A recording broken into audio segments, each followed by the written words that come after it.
guys. Thank you. Thank you.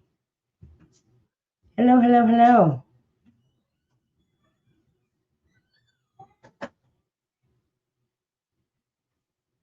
Hello. Shush, Adam. No, he did not. He said he did it. Oh, he sure did, Adam. He sure did. You're so right. I know where you got your intel from. Hey, guys. Oh, I like your sign behind you. Is that new? Yes, it is. There? Yeah, you see the little cute. puppy? See the puppy? Yeah, My grandson's a cute. little puppy. And see the little baseball plaque and Yeah.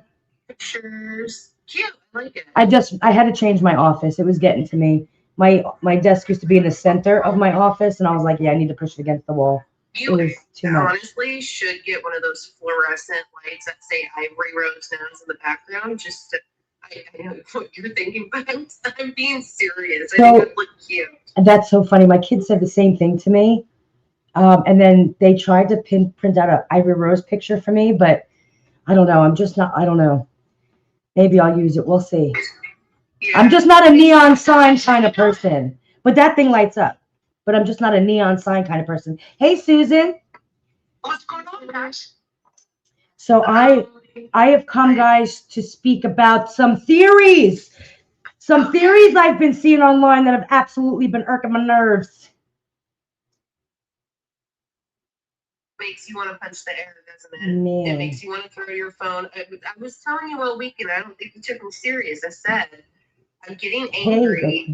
Hey. I'm so angry. I was a bitch to my family. And I'm not trying to be mean. Like, I was just so irritated. And then I had to go through the entire thing with my husband. And I was like, blah, blah, blah. And he's like, okay. So he got a breakdown in like 15 minutes. And I felt a little better. Maybe not. You know, I'm all about people having a difference of opinion. But when you're trying to pull something out of thin air and create a story, that's a whole different thing. That's a whole different ballgame. Okay. And that's what I think has been frustrating me. And I know, guys, I was away for a week. I had a family emergency. So I really wasn't keeping up and being able to. But man, I came back to a storm, a shit show, if I'm going to be honest. You know, like I was like, what the hell? Where did this turn and why did we create a whole situation? Like it's absolutely ridiculous. Do me a favor, guys, if you're just getting in here, don't forget to share this out. Don't forget to on TikTok, guys, do me a favor if you guys can numb thumbs to help me push it out. It's been a minute since I was on live. I appreciate it. If you guys can send me a heart me, I appreciate it. Also, Adam, thank you for the follow. For those of you over on YT and Facebook, you guys know what to do. Share it out. I really do appreciate it because I want to talk about these conspiracy theories. And listen, I'm all for a good conspiracy theory, right? I'm all for they all come from some sort of truth. But this one, Patrick Clancy did it. Are we for real? Are we for fucking real right now? Sorry about the language, but I'm a little bit like, what? Yeah, well, they don't want to take her admission of stating she did it and she signed off. I mean, starting the trial, they wanted to basically do a stipulation because she agrees in the defense agrees with all of prosecution's events that they've come to the conclusion of, and the judge said no, and then the stipulation was on Friday. Like, what? Can I just want to put out here, guys, I just want to reiterate one thing. And again, let's get these screws and everything, let's get them all turning, let's get them all working, like all of the things up here. Guys, there's no question to whether or not she committed that crime. Like, I need everyone to understand. She's saying, I did it, but I'm not criminally responsible because of XYZ, which is the psychosis theory, right? Guys, there's no question. Why are we questioning whether or not she committed the crime that she's admitting she committed? Y'all make that make sense? Oh, because she was manipulated into believing she did it, for fuck's sake. What? What? Oh, so someone just told me you committed a crime, and I'm like, sure will. I will go admit to it. Absolutely. Like, are we for real? It just makes absolutely no sense. Off topic. Sorry, must be said. Drop this thing. Genesis, I will. Lots of sunscreen. But it honestly, guys, it makes no sense to me. Their question isn't whether or not she's guilty of the crime. The question is she criminally responsible for the crime in which she committed? So let me put that out there. Okay, so now where you're all at, I have seen, I don't even know where to start, y'all. My brain is like going everywhere because I'm like, which one do I pick apart first? He did it because he can teleport and he used Skittles to turn him into the Flash. Ain't that the truth? I mean, what would have happened if he got a Snickers bar? For real, Adam, like, you're not kidding. Her lawyer wouldn't let her take blame if any chance someone else did it. Thank you, Rosalind. Yes, over here on YT. Absolutely. Yes.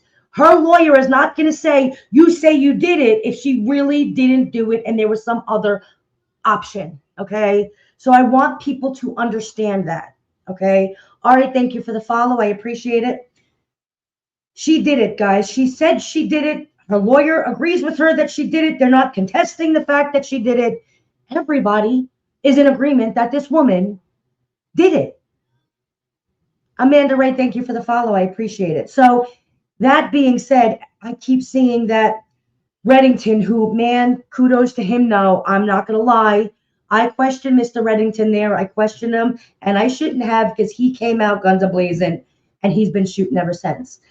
However, everyone keeps saying Reddington's going to turn around and prove that she didn't do it and totally like make it and show that Patrick Clancy did it. No, he's not.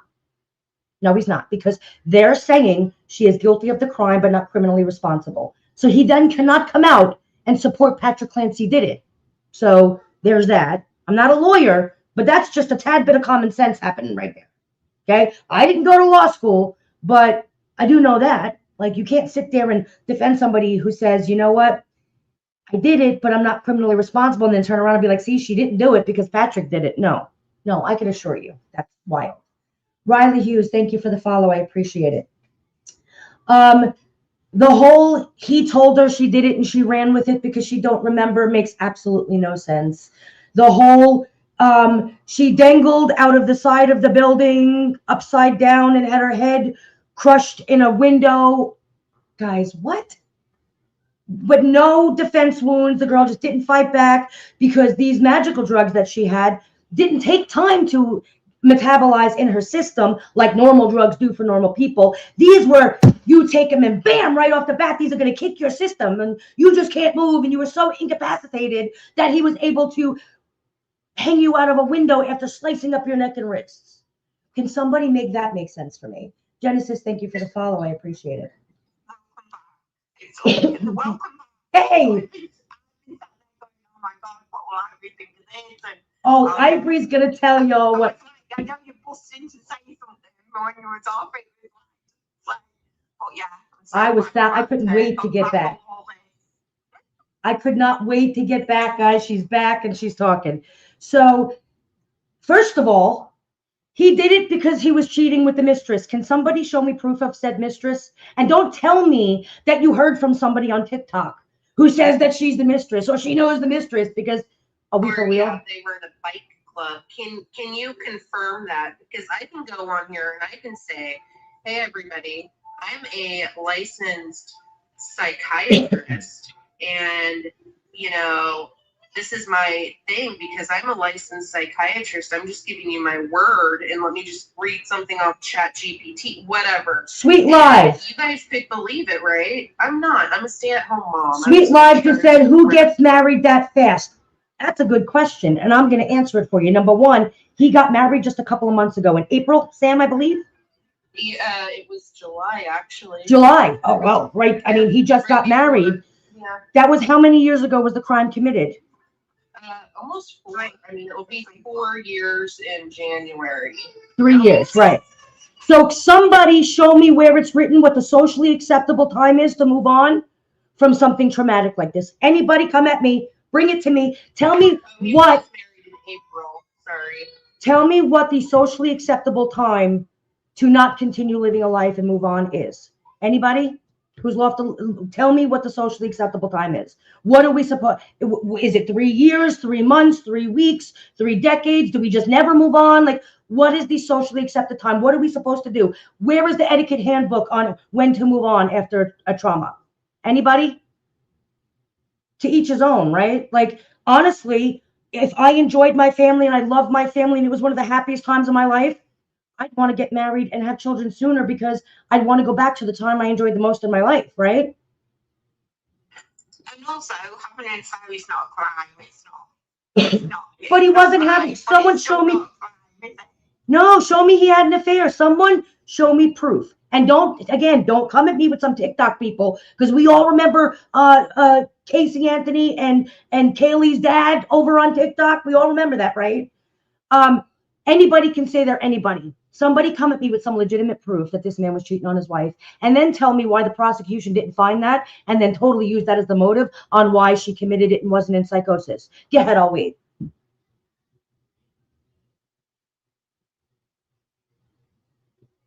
Because there's nothing. There's nothing. He went to New York for 2 days while she was going through all this. Some things don't add up. I agree. He shouldn't have went to New York. Okay, but going to New York for 2 days doesn't mean you're trying to kill your wife. Make that make sense. My husband was in the New York for a job to change positions at a job. It was onboarding. Exactly. First of all, my husband goes away without me. Should I just assume he's cheating? I mean, come on, guys, make it make sense. Y'all are trying to make a better story, like this story isn't bad enough. You are so unwilling to believe that mental health and crises happen to this extent that you're willing to create a situation just to support the fact that it wasn't psychosis. Because what? You're so unwilling to believe that the brain can work like that. Make it make sense. People don't want to be uncomfortable, do they? We said that right at the beginning. They don't want to feel uncomfortable, and they'd rather make something up than feel uncomfortable about the fact that mum maybe could do this when they're ill. So it's like they just make, and we said that right at the beginning. That, we know what the end incident is, so our brains are programmed to think about what happened. And yet, if this would have come up about him like going to work and nothing had happened, it wouldn't be a big thing. It wouldn't even be talked about. It's only because we know what happened at the end that our minds are already programmed to think that way. Absolutely. Jenny, thank you for the follow. And guys, over on FB and YT, if you guys aren't following or subscribed, don't forget to hit that button. Absolutely. You're absolutely correct. It just doesn't make any sense. Like, I'm just saying she wasn't in the right mental state to be alone with the kids. No, I absolutely agree with that. I absolutely agree with that. Memarv1, thank you for the follow. The GoFundMe. Let's talk about that. That's a big topic. And I actually don't think the GoFundMe was bad. And I don't think him selling his house 4 months later was bad in that he moved to New York. The fact that he waited 4 months is a surprise for me, because my house would have been sold 30 days later. As soon as that thing would have had an offer, it would have been sold. Because why would I want to own the house that something like that happened in? Guys, come on. Come on. And then the GoFundMe. How many people don't have trauma and situations and start GoFundMes? You're talking about, he had to bury 3 children. He had ICU med flights. Like, let's be real, insurance is good, but it ain't that good. Make it make sense. Her husband framed her, period. Lynn, come at me with some kind of evidence. Anything. Anything. Lynn, would you like to come up? Somebody give me something, because I'm willing to consider it if I saw something. And don't come at me with he changed shirts and he's in different shoes, because that's not true. Don't come at me with, you have to come with some kind of proof, some kind of evidence. The fact that he's sitting there, and maybe he's a grifter. Maybe he's grifting off of it. That doesn't make him a murderer.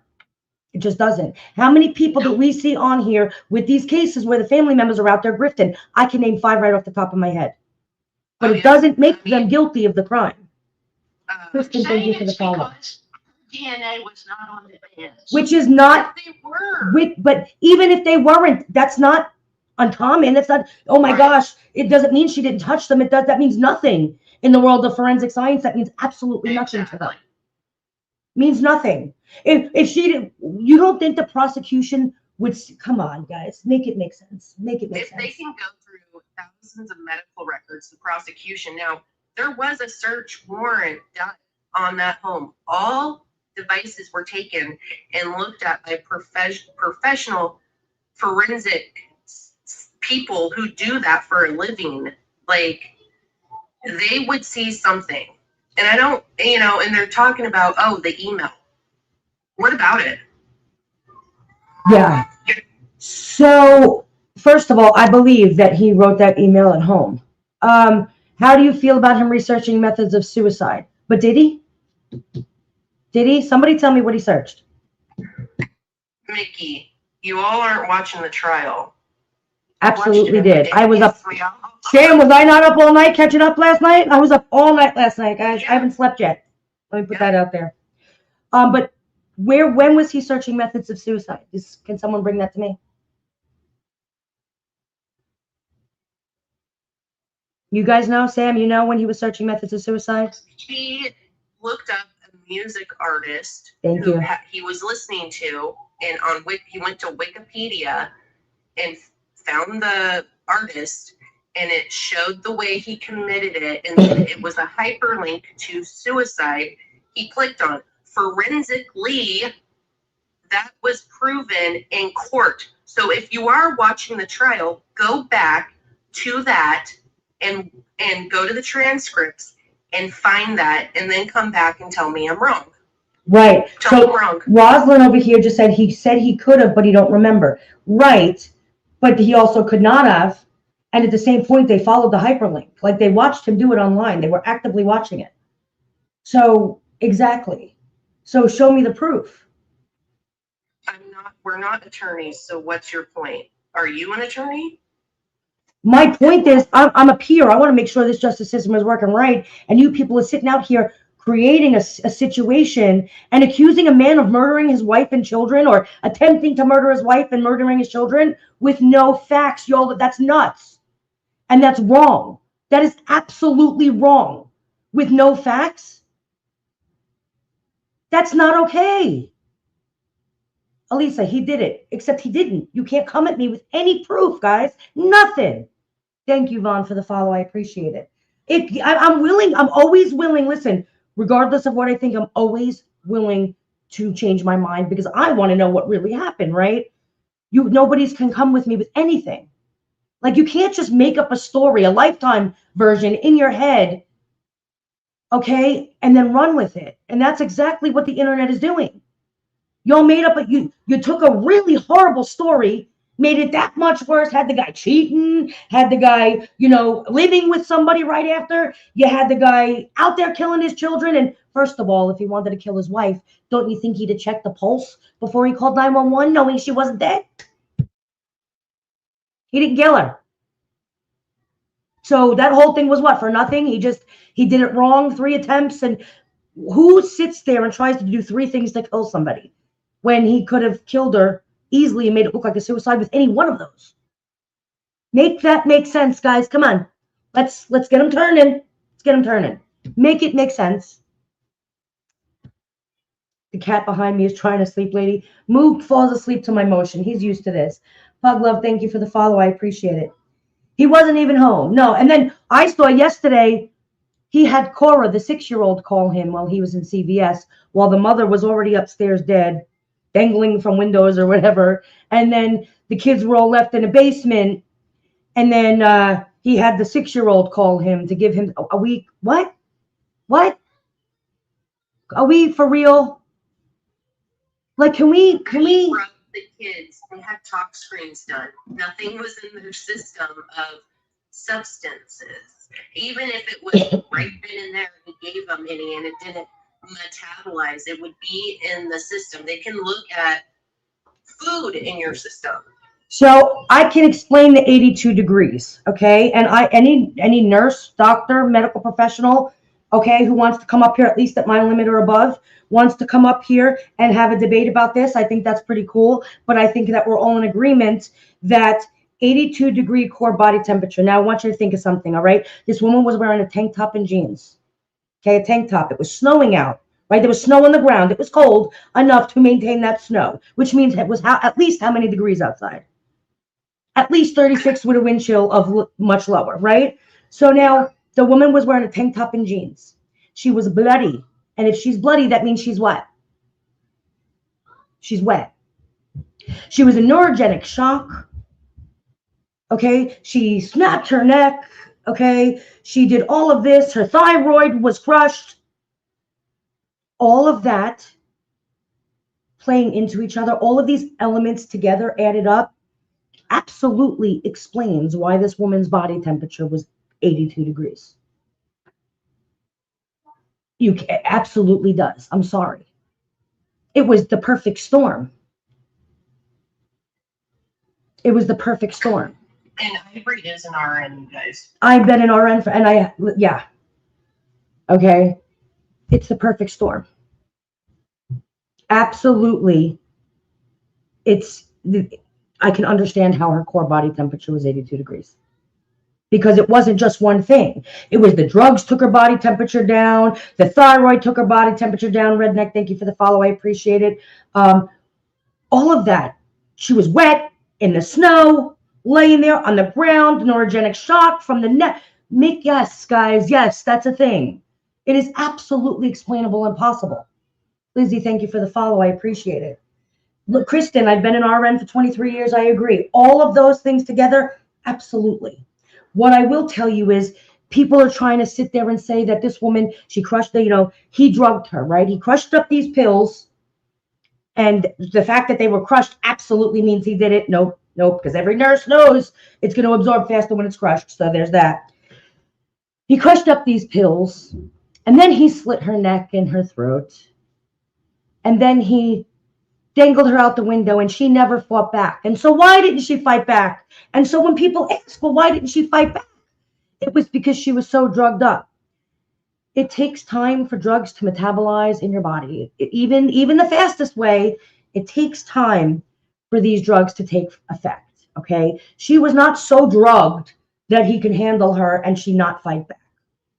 Okay, that's that. They didn't hit her system like that. Not that quick. Absolutely not. They didn't argue with me because I will pull the paperwork to tell you that that's not a thing. She was not so drugged in the time that she took those that she couldn't fight back and she just let it happen. And if she was so drugged, how was she dangling from the window, but yet she couldn't fight back? She couldn't. Come on, guys, make it make sense. She was so drugged she couldn't fight back, but yet she had enough strength to dangle from the window. What?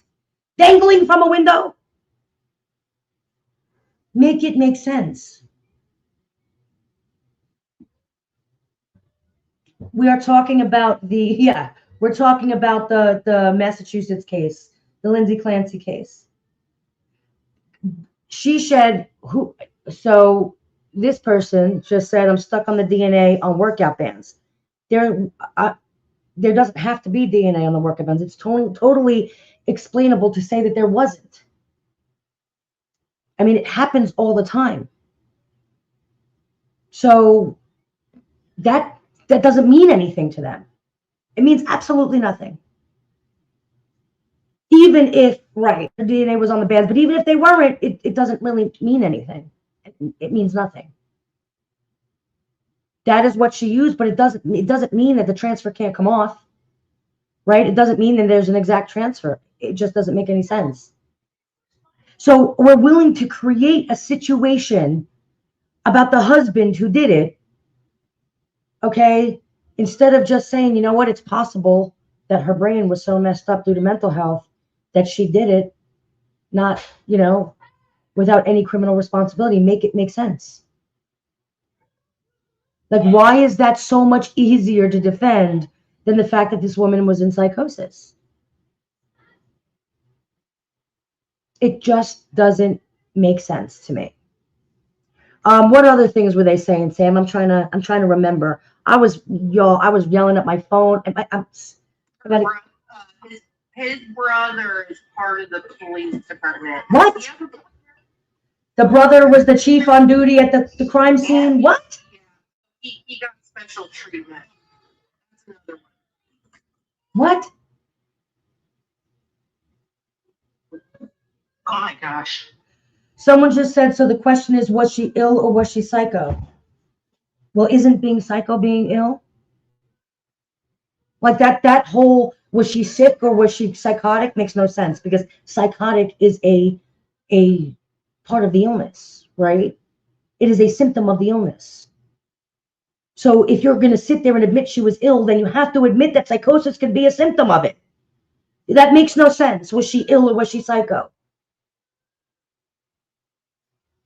Like, that makes no sense to me. She was mentally ill, obviously, right? And psychosis is a symptom of that mental illness. Why is that so hard for people to understand? No one's saying that there's no police corruption in Massachusetts. We're just saying, find it here. Okay. Hey, Brittany. Thank you and welcome. In the civil trial, she has admitted that the defense had her, they questioned her in the civil trial, and she admitted to it under oath. It's on the record. Why is there a stipulation in front of the judge under oath? She says, yes, I agree to the stipulations that they do not need to show any more evidence of DNA, like the crime scene, the children, that it's all, she admits, yes, that's all fine. Let's look at the mental health aspect of this and her doctors and her prescriptions and stuff like that. She's not stupid. She could have told the truth for the past 3 years if that was the truth. Yeah. People aren't stupid. Are you saying Kevin Reddington is stupid then? Are you saying she is and that she doesn't have mental health issues? Because I've seen people go, well, she has mental health issues. She was in psychosis, and then turn around and say, well, Patrick did it. Which one is it then? So Puglove just said, and I like this, she said she isn't in denial that she did it. Why is everybody else? So now you're saying Patrick Clancy's a liar, Lindsay Clancy, everyone's just lying, but you all know the truth because it's TikTok? Like, it's social media? What? Make it make sense. I can't. I have seen nothing. I have seen nothing that proves it. Oh, that, she doesn't realize she did it because he manipulated her so much. How long after the thing was it before he even spoke to her? It was months, right? Wasn't it like June or something like that when he first spoke to her after the fact? It was a while. Yeah, because he was doing all the funerals and stuff. That's what he said. He was dealing with all stuff, wasn't he? So he manipulated her. He didn't continue supporting the whole manipulation afterwards. And she just said, you know what? I was manipulated so much with the paranoia that I was complaining about that I totally absorbed that and said, yes, I did it. Well, when did he manipulate her into doing it? Before it was done? Or he manipulated her like that in 20 minutes? Because then get him over to the military, because that's some serious brainwashing technique. Make it make sense. When was he manipulating her that she killed the children? For years, when she's watching kids walk around. Like, can someone make that make sense? When was he manipulating her to believe that she killed the children? In the 20 minutes after? Where's the evidence of that then? Show me the evidence for years. She's sitting in a mental institution. You think for 1 second that those therapists, counselors, and doctors wouldn't be like, wow, that seems like a little bit of manipulation happening here. You think they don't pick up on that? Or he just manipulated her in 20 minutes so well that she can now manipulate. I mean, come on, guys. Use your brain cells, please. It frustrates me. She wanted to remove him as a health proxy. Why? I believe she was scared of him. Why wouldn't you? I would remove my husband. He was angry at her. She killed the children. Of course. Of course. Thank you, Paula. Of course she wanted to remove him and wanted her parents. He was angry at her. Just because he forgave her didn't mean that he wasn't angry at her about what she did. Why wouldn't she? Guys, make it make sense. Wouldn't you? Wouldn't you all do that? That would be the first thing I did. Was take it from my husband and move it to my sister or somebody who is neutral for me. Sorry. Hey, Clancy. Hey, Clancy. Guys. I'm so glad you're covering this. I've been watching a lot of this stuff, and I follow a lot of attorneys on here too that are completely mind-boggled at how people are just jumping at the opportunity to smear this guy in every way, shape, or form with zero evidence, zero physical evidence whatsoever. Like there's none. Nothing. Zero, nada. Nothing. It's literally all made up shit, conspiracy theories, reminiscence of Fancy Maselli, if I may. Like, it's bizarro land. Like, people, they're doing a disservice to other women who have postpartum depression and psychosis. Thank you. By continually watering down what this woman went through. And it maybe, so maybe Patrick, the husband, was not a perfect husband, whatever. He did not do any of the things that you are accusing him of doing. It has been proven by actual professionals in a court of fucking law. TikTok, you are not lawyers, okay? You're not specialists. You're not trained CSI. You're not any of those things. Yeah. You're a bunch of armchair warriors who are watering down a very serious and this has become almost an epidemic. Yes. I mean, you know, you've been an RN for 25 years? Mm-hmm. You've seen this shit firsthand. Yes. Postpartum psychosis is no real. fucking joke. It's not. And people that are trying to say, oh, she didn't do this, he did it, blah, blah, blah. You are literally taking her voice from her. You are taking her voice, other women's voice. It is not okay. Stop with the conspiracy theories. Pull your heads out of your asses and start listening to the actual trial itself. Exactly.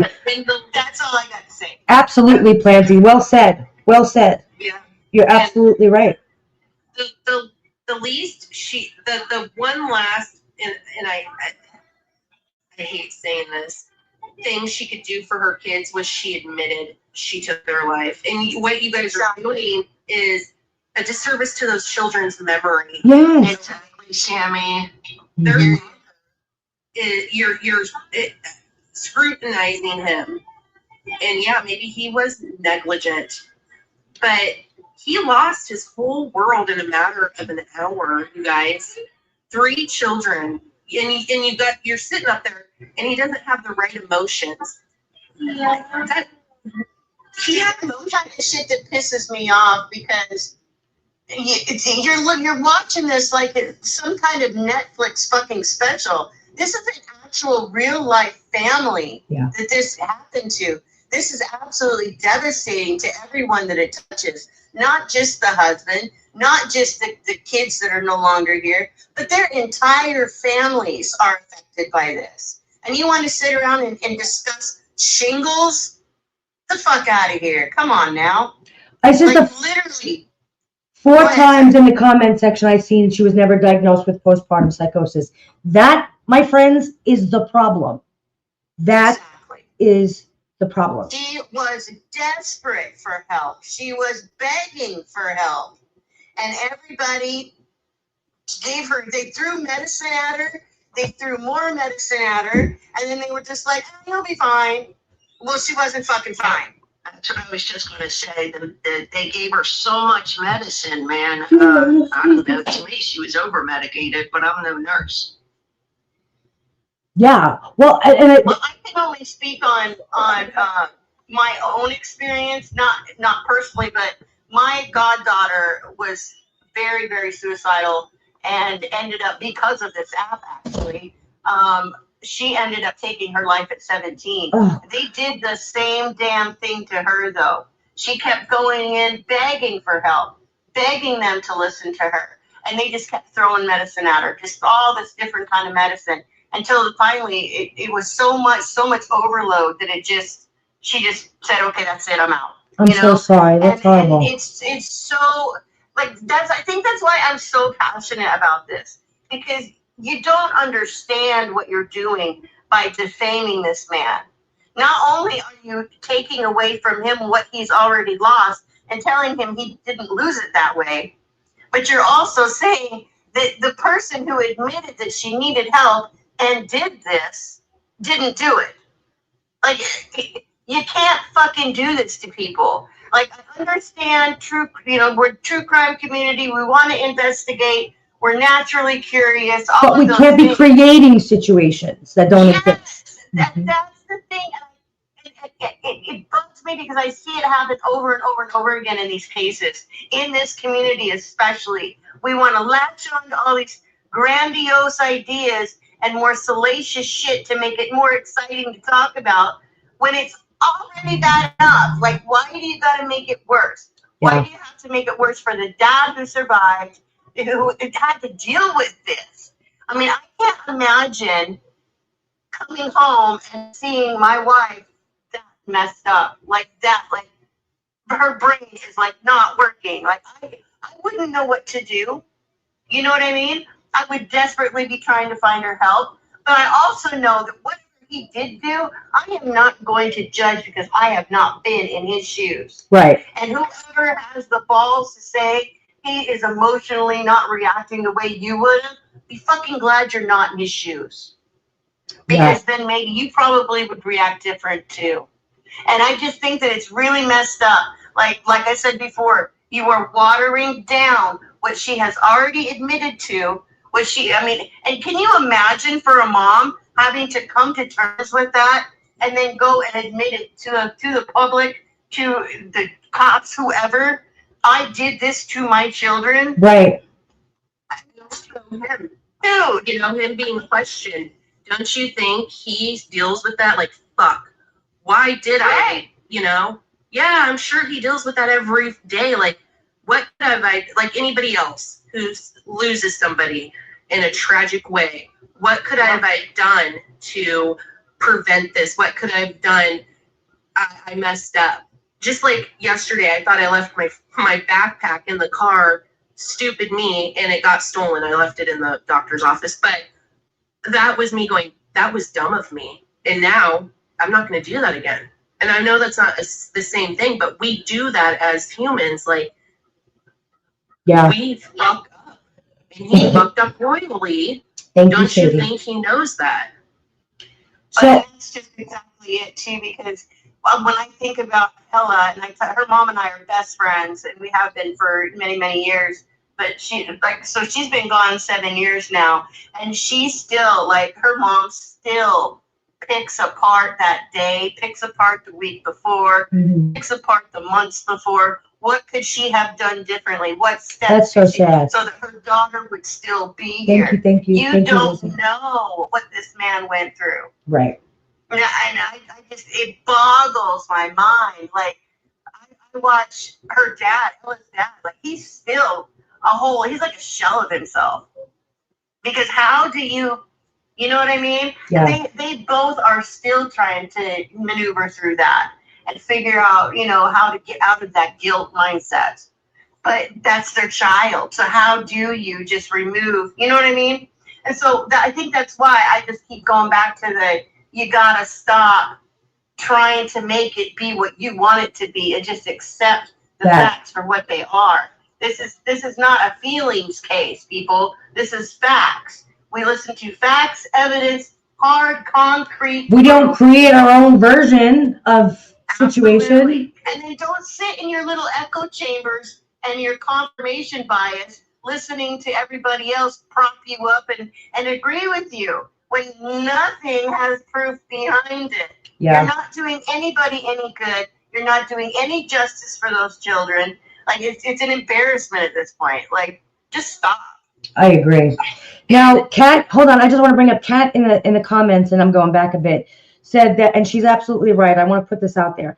Postpartum psychosis isn't a diagnosis. They explain that if you listened, it's part of another diagnosis. It is a symptom of a diagnosis, okay? Psychosis is a symptom, all right? So, yes, it's a diagnosis, but it's a symptom of another diagnosis. Does that make sense? So you're correct in saying that.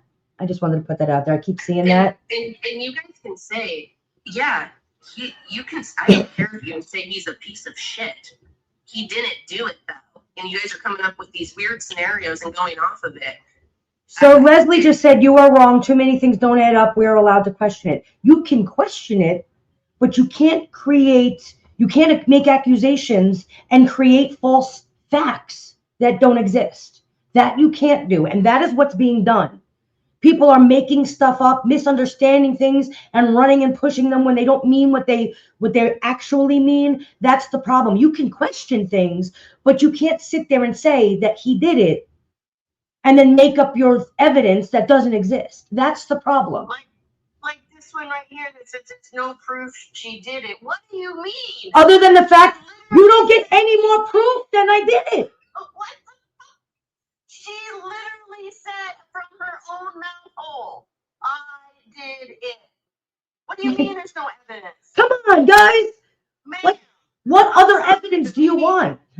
maybe you need to go take a lap and drink a V8. I don't know, because something's not fucking registering. Yeah, I'm not understanding where they're coming up with this without any evidence. And when the woman herself said, I did it. And they're saying, oh, you haven't watched. She admitted it to everyone. She didn't just admit it to him. She admitted it to the doctor and her lawyer. Come on, guys. She's not questioning whether she's literally her whole plea is saying, I did it, but I feel I'm not criminally responsible because of. What do you mean she just admitted to him? She just putting that plea in, just admitted to all of you that she did it, but she's saying she's not criminally responsible. Guys, come on. Come on. See, I don't think people understand what this actual court thing is about. Like, I think they really think that she's in here for guilty or not guilty. That's not what's happening here. Like Ivory just said, she already has admitted her guilt, but she's saying, I am not guilty by reason of insanity. Yes. So you have to listen. So it's really just a trial about her criminal responsibility. Yes. Lori just said you realize the trial is to prove her guilt as well. That's not true because she just admitted it in a court of law that she did it. And the prosecution just said, yeah, well, we know she did it, right? So no, it's not to prove her guilt. It's to prove whether or not she is guilty of being criminally responsible for the crime in which she admitted she committed. In Massachusetts, in That, the law, EJ. they have to prove to the prosecution that it was not premeditated. So they're proving that it was, yes, she's guilty, but she has no. It was by mental defect, right? Yeah, I forget what they call it in Massachusetts, but it's still the same. Not guilty by insanity, but they call it a different thing. It's the same thing. Not criminally responsible or something like that. But that's because of as a result of the psychosis, correct. That they're arguing. And defense did pay for a forensic psychologist to interview her, and they put that all down. They're going to come up and testify, you guys. The criminal psychologist that the defense paid for, she spoke with, are going to come up and talk in this trial. Not everybody's been up yet. And no, Patrick cannot, the defense aren't planting seeds and going to turn around and say, Patrick. They can't. They can't do that. They can't do that. Not even that. Cleared. Yeah. Investigators cleared him. There is no, he's not, oh my God, I do not understand. So somebody just asked me again about the fact that she's not guilty because of her body temperature. Guys, I want you to Google neurogenic shock and question the temperature. Go ahead, go Google what happens to a temperature in neurogenic shock. Then I want you to sit there and Google what happens to somebody's body temperature if their thyroid cartilage, the thyroid is crushed. Go ahead, go Google that. Then I want you to go and sit and I want you to Google what happens to somebody's body temperature when they're wet in the snow and they're laying there. Okay, I want you to go ahead and Google that. Then I want you to go and Google what happens to somebody's body temperature when they mix antidepressants and take those kinds of medications. Go ahead, I want you to Google that. Then I want you to take all of those answers and realize every single one of those things would be a reason and add on top of why her body temperature was 82 degrees, guys. She had multiple things going at the same time that all piled up on the plate that brought her body temperature down. So Google everything I just said and then come back to me. You'll understand it at that point. And then go watch the testimony of the doctors who treated her. Go watch it. There's no question or doubt of what Ivory just said. Like, it makes perfect sense. And just Google it. Like, Look up and I don't know. Autumn Bird just said the thyroid regulates body temperature, and that was crushed. And oh, that's another thing. Let me tell you something. The thyroid cartilage cannot be crushed, and I welcome any medical professional with my degree or above to come up here with my degree or above. Don't come at me with something that hasn't gone to school as much as I have, and that's not to say that that's not important, but that's just to say with the education that I have, I am saying this, okay? When you can't crush a thyroid unless you take somebody by the neck and squeeze it. That is absolutely 100% not true. You fall out, and people are saying it's only 17 feet. Everybody go jump out your second story window and tell me it's only 17 feet. Because half of you will die. That's number one. Number two, okay, 17-foot fall, hyperextended neck. Does everyone know what a hyperextended neck is? Okay, when it absolutely can crush your cartilage. Argue me on it. You can trip over something and end up paralyzed. The way she fell could have crushed her cartilage. I mean, could have crushed her thyroid. That the only way to crush someone's thyroid is not just by choking them or putting pressure there. That is absolutely not the true and irresponsible for any medical professional to say that. It's not true. Not true. And I question, again, any medical professional at my degree or above to come up here. You're a doctor, you're an RN, you got a master's, come on up here. Somebody said they had a question, and I missed it. Oh, here you go. Lee Soxy. If you want to request, you can come up. I can't invite you. Why? It doesn't. Tiffany, thank you for the follow. I appreciate it. The settings have changed. I don't know why. Oh. The settings tools have just when you press it, it's a different thing. It must have been an update or something. But everyone's welcome to come up. So, but the question is, why was her body temperature so low? Because of everything I just said. All of it creates a low body temperature. And you know what, though? None of that has any bearing as to whether or not she did this. Right. It's so wild to me, some of the hyperfixations that we have going on here. Her temperature, okay. If I step on your foot, okay, it'll hurt, and I might break it or I might not. But if 20 of us stepped on your foot, chances are your foot's crushed and broken, right? Because everything compiled on one thing all of a sudden makes it that much worse. That's the best I can do to get it to explain that. How was she able to talk? What do you mean? Because you don't talk from your thyroid. And she wasn't. She was only able to utter noises, right? She wasn't fully able to talk. You can whisper, but she wasn't sitting there speaking with a full-on voice. And then you also got to remember the people that were saying that she wasn't mumbling. If you go back and you listen to the testimony, they said that she was mumbling. She was trying to speak. She wasn't making very much sense, which is totally understandable. But she was able to try and speak and was making some noises and moaning. You also have to remember that after that point, swelling takes time, right? Swelling gets worse over time. All of that stuff takes time. Well, that too, besides the fact, Rosalind, that she had a tube down her throat. Swelling also takes time, right? So gurgling and moaning is noise from your throat, right? It's making noise. So, and again, did he sit there and say that she said the kids were in the basement, or was it, there's a difference. Her airway was still there. And don't forget, we didn't hear the 999 call either. Right. Sorry, 911. Yeah. Sorry. No, we didn't hear that. So we don't know if she spoke that. So Lori just had a transcript of it. Lori just said she wasn't responsive. She was responding to pain. She wasn't confessing in the backyard. Prove that to me, because I went back and listened to the guy who was first there. He said she was mumbling.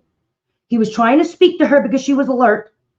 He was trying to speak to her, but he couldn't understand her, but she was trying to speak. So what does that mean? That means she was responsive to more than just painful stimuli. Now, could she have gone from that state to being only responsive to painful stimuli? Yes. Could she come out of being responsive to painful stimuli, come out, be responsive, and go back in? Yes. That's what happens. But to sit there and say she was only responsive to painful stimuli the whole time means that you're calling multiple people a liar who did not assess her. That was not true. She was never alert. Go watch it again. What do you, first of all, responsive, alert, they all mean different things, okay? I need you to understand that. She was absolutely awake because the guy saw her and was trying to talk to her and said I couldn't understand her. She was mumbling. So you mean to tell me now that guy's like, we're all lying. The guy who testified last night, go back to that first day where the first guy who showed up on the scene testified. That's what he said. What was his name? Oh, he absolutely said that.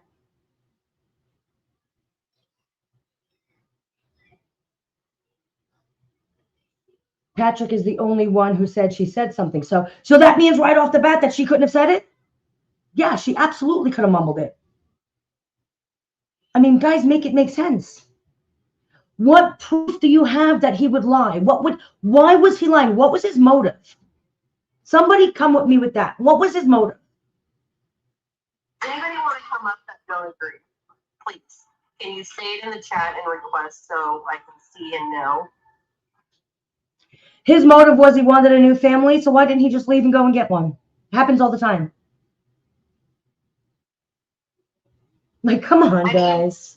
Come on. Maybe he was able to make out. So we're more inclined to believe that the husband's Chris Watts, but we're not inclined to believe that the wife could be Andrea Yates. Make it make sense. Why couldn't she just be Andrea Yates? Why does he have to be Chris Watts? Make it make sense, guys. Not Chris Watts. Make it make sense. Y'all, come on. Chris Watts. I want to know. Men kill their families. So do women. Lori, women can so don't kill women in a postpartum psychosis. Why are you so afraid to admit that's a possibility? Because you don't want to believe it?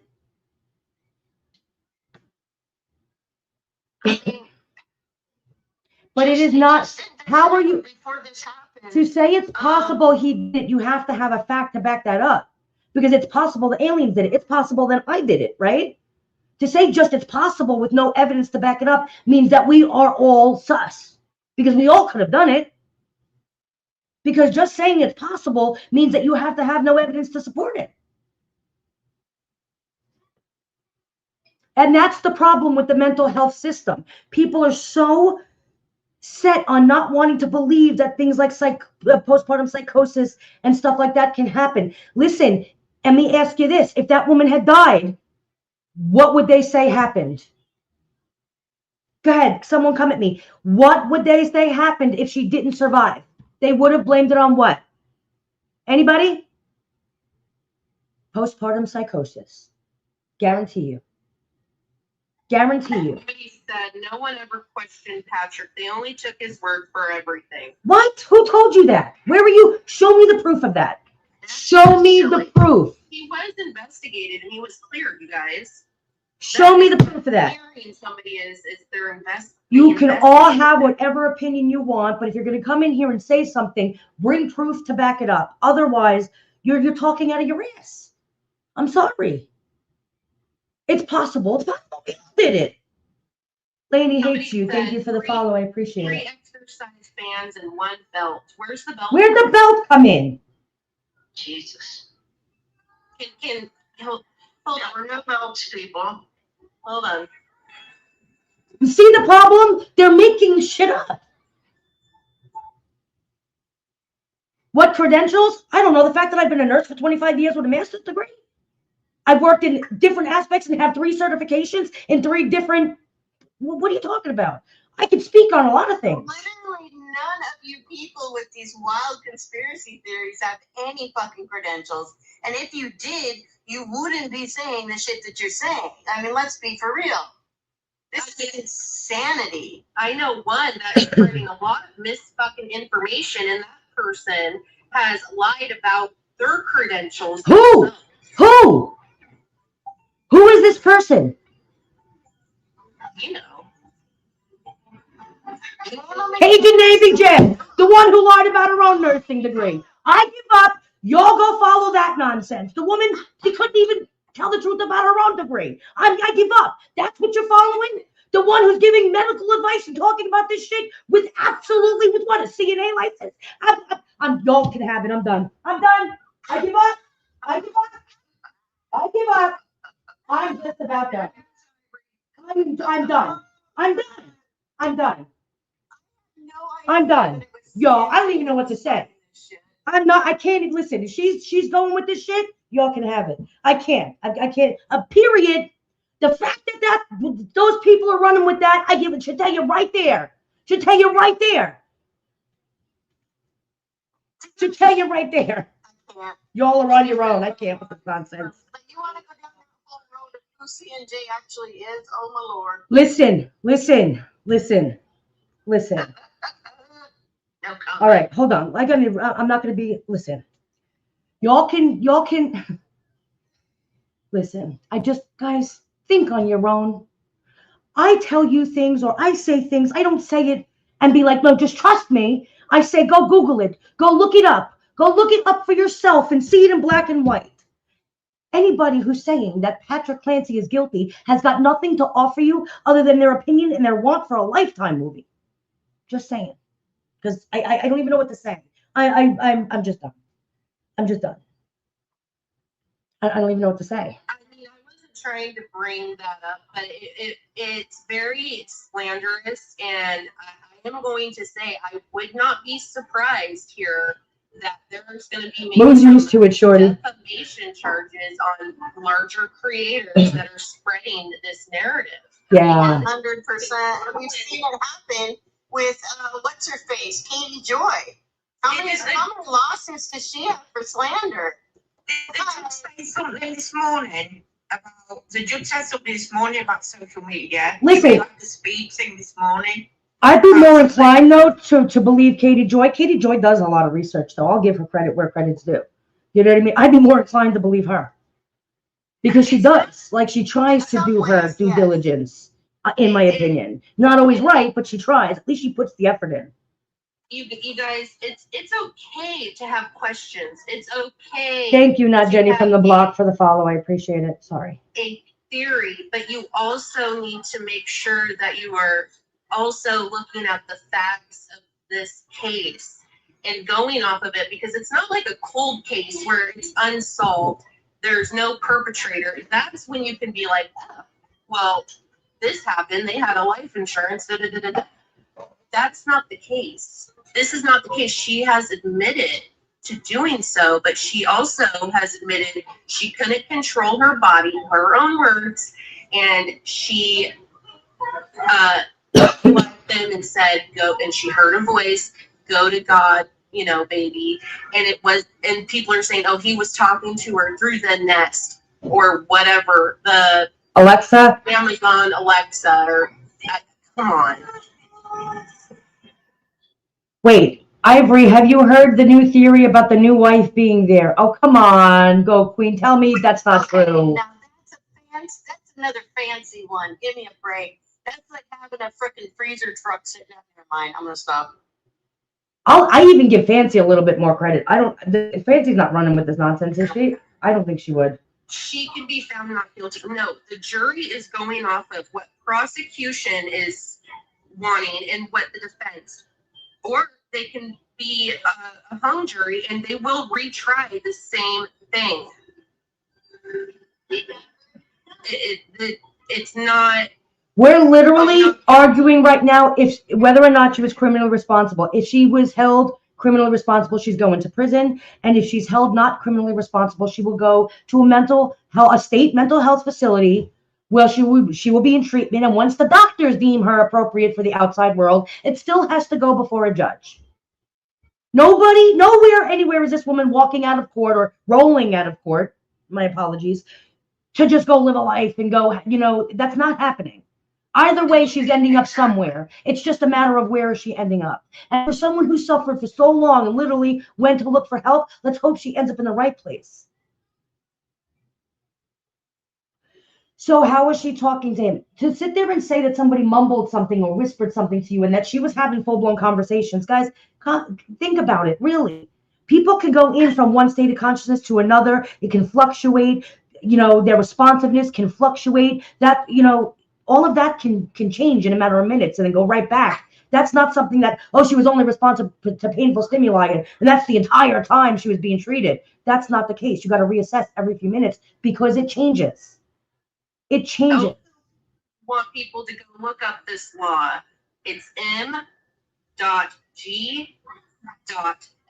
as in Larry .C.123 section 16. That is Massachusetts law, and that is about insanity and what they do on trials like this. Where they go look it up and read the entire thing. So what are we arguing that the woman was in a psychosis, but there's no way she did it herself, that he had to have done it? How can you argue that? Like, and not just be like, maybe she was just in a psychosis, stop, and she did it. How can, who, so where, what, who had, first of all, the windpipe, if air is still moving, you can still make some kind of noise, okay? I want to say that. That's number one. And again, what was crushed? Somebody tell me what was crushed. What did the doctor say was crushed? They're saying because Reddington said it was crushed, but it also What, the windpipe? corrected. He did, that was, I believe, I'm gonna look it up, but wasn't that misphrased? And the doctor who treated her, even if you don't like her, and the other doctors that assessed it, and the professionals that have been looking The at thyroid is a gland that is covered in cartilage. And honestly, it's easy to crush it as you get older because that cartilage kind of hardens and becomes calcified. So there is cartilage surrounding your thyroid. Your thyroid is a gland that is not your windpipe. They are separate, guys. Go Google it. Google the anatomy of the neck and throat and the airway. And even if her windpipe was crushed, if she's still breathing and moving air, guys, come on. You can. Lori, she said people who are older. She didn't say Lindsay. She said people who As you age, I'm not making that up either. You're aware of anatomy. So then how could you sit there and say that it's a gland and there's no cartilage? Because there is.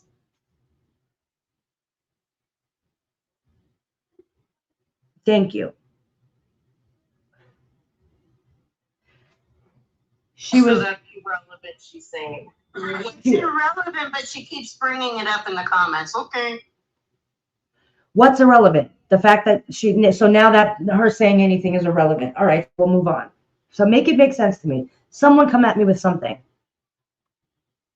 The EMT there self, she was not talking and could not talk, except for the one that originally showed up, said that he was trying to talk to her, but she was mumbling. Older age is not irrelevant when it comes to anatomy. Aged bodies are different. Like, that's not irrelevant. It really does matter the age of someone when you're going to talk about a body part. Just saying. And again, the thyroid was crushed. She wasn't older. Well, she wasn't 10.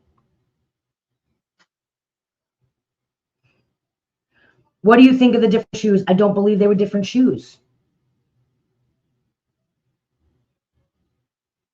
There is a proven scientific thing when you're in a different lighting, just like, you know, that blue, is that dress that with the internet, is that dress blue or black or whatever? But there's also a thing called lighting and angles that make things look like a different color. And I reached out last night, it was great. Nancy Guthrie, the guy that was coming up to her door. I got the exact stuff, and it was a different color, and it was proven. It was like the backpack and the holster, and it was a different color in the camera because of the lighting and Yeah. the light noise. There's noise, light noise too, that can obstruct color. It can make a zipper look like a half zipper. So heard the Wi-Fi wasn't working for the nanny cameras to work. The Wi-Fi wasn't working. Could it be a coincidence? Yeah, could be.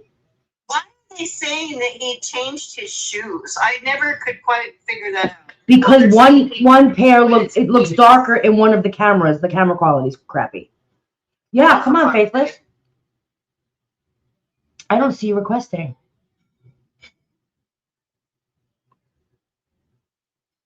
I think Faithless is requesting, but I don't see her requesting. Request again, Faithless. The shirt, what shirt is different colors? Again, if the shoes are different colors, then the shirt's going to be different colors, guys. The camera quality. Come on. It makes sense that the shirt and the shoes are different colors from one camera to the next. It just proved my point. Saying that the shirt was a different color along with the shoes just proved my point about the camera quality. Hey, Faithless. Just going back to what Manoni said about the social media thing, and what the judge was saying. It's because her attorney received an email from somebody that's on TikTok, that sent him a video with a piece of meat, and she'd put it on the window and slammed the window down, right?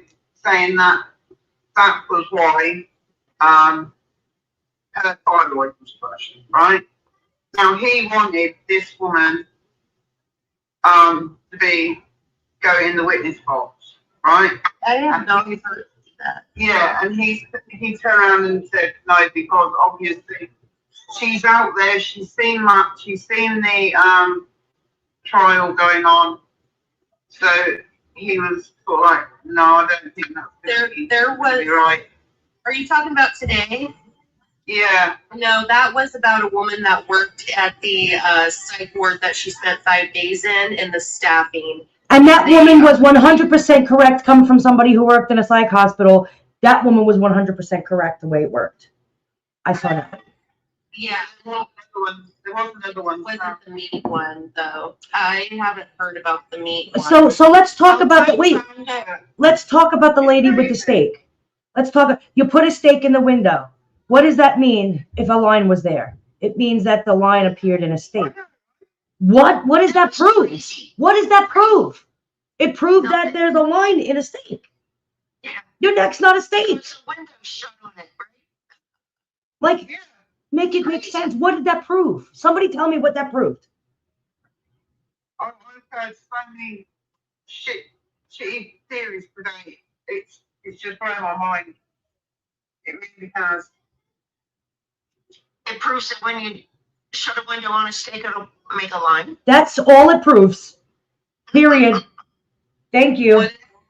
The witness was the lady that worked at the psych hospital back at the year prior, and she was talking about the staffing, and he wanted to use that because the other nurse or doctor, whoever who worked there, was not clear about staffing during that period of time. So he wanted it to be told to the jury that possibly there wasn't enough staff at the psych hospital. Then on a holiday weekend, there never is. Yeah, that there was not enough treating doctors. They really don't treat you on a holiday weekend. I'm telling you right now, you see a doctor for 15 minutes, they come in, they see everybody, not even 15 minutes to be honest. They come in, they have to mark down that they saw everybody.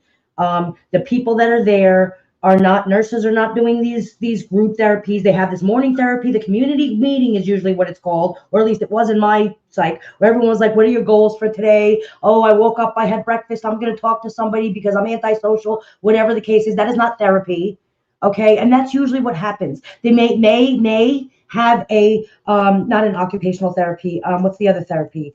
Recreational therapy come in and you can paint a little bit, but that's not, there's no therapy happening on a holiday weekend. I'm telling you. That woman who said that, who worked at McLean, was absolutely correct. I witnessed that in multiple places. Yeah, we call it over here, it's called the skeleton stuff, where it's just like, the basics, you don't get nothing. Right. And psych techs are really, in my hospital, and again, every hospital could be different on what they require, but psych techs are really only somebody who's got a bachelor's degree in psych, and then they're in school and they usually just work on the floor as the aides. The RNs usually do the paperwork and sit behind the back, and an LPN passes out the meds. That's usually your crew. And honestly, I've worked with skeleton crews where I, as the RN, had to pass out the meds too because I was short a nurse. I had no LPN to pass out the meds. And that's really, that's what you're doing. There's difference between groups and therapy sessions. And that's what I want people to understand. There was no therapy. You're calling it therapy, but it wasn't actual therapy. Psychologist had some in the comments yesterday in Keisha's live.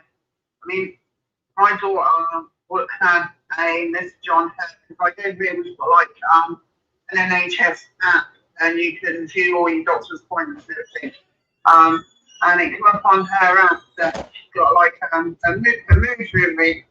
review, right? Now, they did that review while even talking to her. 20 minutes? Yeah, It's crazy. it is. It's just, it's So I wanted, people are asking about the TikTok girl.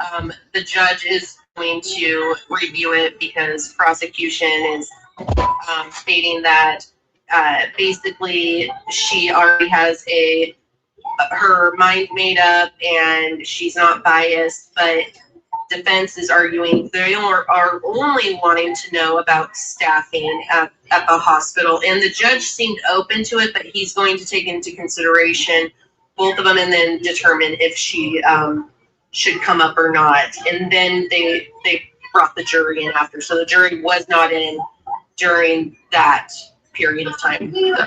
even if they don't pull her in, pull anybody who worked that weekend and ask him what happened.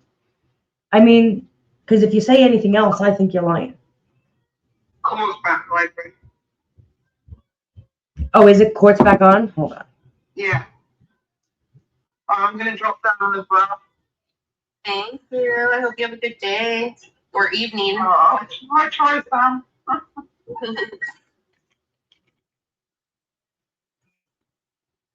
And it's good to see you back. The TikTok lady didn't work on that weekend. That's really irrelevant whether or not she worked on that weekend or not, because holiday weekends are holiday weekends usually. She's not there. She's there to give the idea of how the dynamic of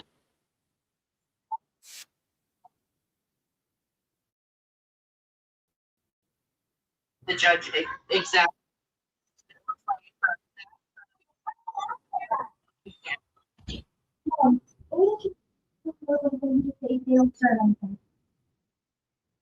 I'd like to offer that section of the DSM just as an exhibit, so if somebody wanted to look at it, they could. All right. Listen, guys, num thumbs, because I'm going to get hit. Can y'all hear this? All right. Why don't we mark that for identification? I guess That's my book, though. I need it. Oh, I don't want to take away your book. Why don't we can readdress that? Okay, sure. Yep. In regards to that, and if we're going to do it, it would just be portions of the. Yes, it would only be that one section. But we'll see. Well, I'll give the Commonwealth the opportunity to be heard. Okay, thank you. So you, in the course of your employment at the South Shore Health, is it? Yes. How many times did Lindsay meet with you? Meet with me was 3. And how many times did she meet with, does that include medical? Yes, I saw her twice, telehealth once in person. And do you know how many times that, you know that she had a psychiatrist that had been treating her since end of September, early October, right? I knew that she had a psychiatrist that treated her in September. And who was that? Dr. Tufts. And did you know that she continued to see Dr. Tufts through October, November, December, the same time that she was reaching out to you guys for help too? I was aware she took the Zoloft in October. I was not aware she was still seeing Dr. Tufts in November. And I knew she called her in December. You would agree with me that Our little ones are fighting over an iPad. for help, right? Yes. Okay. And she was very, very forthright. In other words, if you wanted her to sign a HIPAA form, she'd sign it, right? Right. And she would answer your questions to your perspective in an honest fashion. Yes. You didn't really hide anything. Nope. Shorty, thank She you, Paula. told you all about the medications that she had been on and her fears and concerns about the medications, right? Correct. This is nurse practitioner District Attorney Jolara. brought out what she felt her symptomology was, including suicidal ideation, worrying about suicide, feeling heavy, lethargic, you can't get out of bed, all of that stuff, right? Correct? Correct. And one of the things that you had left us with towards the end of your testimony is the fact that you were very willing, if you will, to work in tandem with other providers. In other words, you were concerned about. Oh, come on. If you can log into TikTok on your like computer, if you stream like CBS, there's no breaks. Is really? With Yeah, other they're there. providers. In other words, you were concerned about In the being able to get information. You said CBS? yeah, CBS News. CBS News. All right, hold on. Let me go there. Is this live right now? Is this the one? Hold on. With Base 44, a simple sentence becomes your website. That's 17 times that this young lady had access to No, this isn't live right now. Hold on. healthcare providers. I'll be right back. Let me grab what it is. I have it. Hold on. Yeah, it's not. Hold on. All right, here we go. I think I got it. For antipsychotics, selective serotonin reuptake inhibitors, benzodiazepines, all of that, right? I'm aware she was prescribed other medications. She was what? Prescribed other medications. Did you ask what other medications there were? Yes. And did she tell you? Yes. Is this live right now? Yes. It's pretty easy to get a list from CVS, right? Yes. And did you have any difficulty determining who was providing the prescriptions for all of these medications? No. And did you know that in fact it was Jennifer Tufts that prescribed the No. Why is this not going to the live? Hold on. sertraline, September 15th of 2022.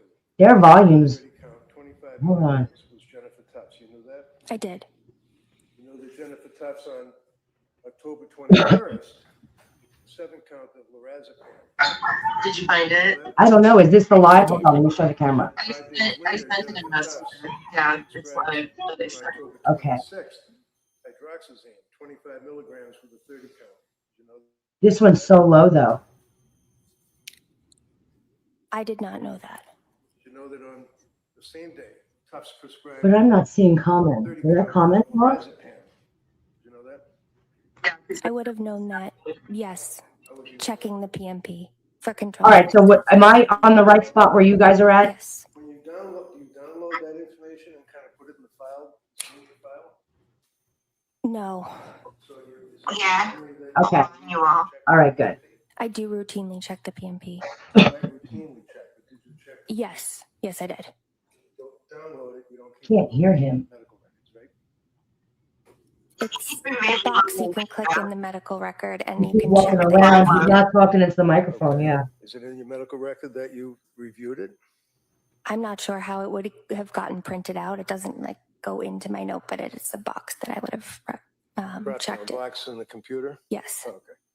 Is October this the Tufts 26th, lady? buspirone, 5 milligrams, 30 count, same day by Tufts. You knew that? No. Okay. Buspirone. Yeah. I was not sure that it was Dr. Tufts that had recommended the buspirone. Okay, so if I suggest to you that the prescriptions that we have in evidence on the chart indicates that on October 26th, Dr. Tufts prescribed a 30 count of buspirone. Would that be the refreshing? He's talking so low. It's aggravating me. Accept that as being a medical history. I would accept that.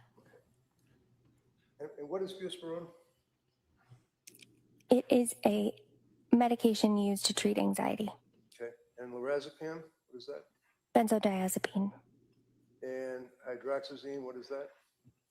It is an antihistamine medication. And lorazepam, again, prescribed on October 21st as well as 26th by Tufts. That's the same thing you just told us what lorazepam is, right? Yes. Sertraline, of course, is Prozac. Is that right? Zoloft. Prozac. They're both SSRIs, right? Yes.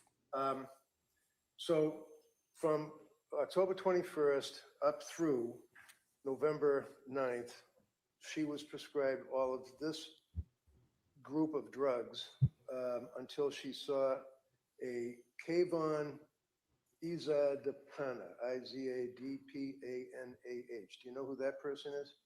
They work in the emergency department at South Shore Health? All right. And that would have been on November 16th when she went into the emergency department, right? Yes. Prescribed trazodone, 50 milligrams, right? Yes. And then she started to consult with your clinic around the 25th of November. That would be around Thanksgiving or so, correct? November 25? I believe her first visit with Julia was November 21st. Okay. So what I'm saying is that it was around that time in November that she started to consult with your clinic, correct? Correct. You know that she was referred to your clinic by her mother-in-law, Pat's mother, who was a labor and delivery nurse. Yes, I am aware. Referred her to Julie Paul, who kind of stepped in for a very short period of time to try to help out, right? Yes. And then Julie left, went to New Hampshire to continue her work, and you picked up on November 30th of 22. Is that right? November 29th. On November 30th of 22, you wrote a script for Thumbs up, guys. Just 30 count. Is that right? Yes. And what is quietapine? Seroquel. You also, a week later, wrote a script for diazepam, 5 milligrams. Is that correct? Correct. And then the next day, you wrote a script for, December 6th, you wrote a script for diazepam, 5 milligrams, right? Correct. December 7th, you wrote a script for diazepam, 5 milligrams, right? Correct. December 7th, again, you wrote a script for quietapine, 30 count, right? I would need to check my... You can look at anything you want. If Okay. you have your records, feel free, please. Okay. You said Yeah, it would December. be December 7th. I'm looking at quietapine, 30 count of 100 milligrams.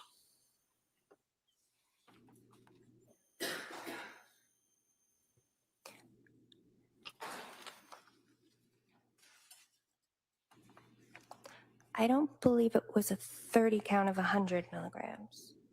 Do you remember writing quietapine script for 100 milligrams? I do. I believe the quantity was 22. 22. Okay. So on December 7th of 22, you wrote a script for quietapine, and forgive me, I'm sorry, what is that again? Seroquel. Seroquel, for 100 milligrams, right? Yes. And why did you write the script on November 30th for quietapine, 25 milligrams, and then about a week later increase it to 100 milligrams? Here's how I got my contacts for free using my vision insurance benefits on 1-800-CONTACTS. I use 1-800. Utilizing it over a 4-week course of treatment for sleep and anxiety.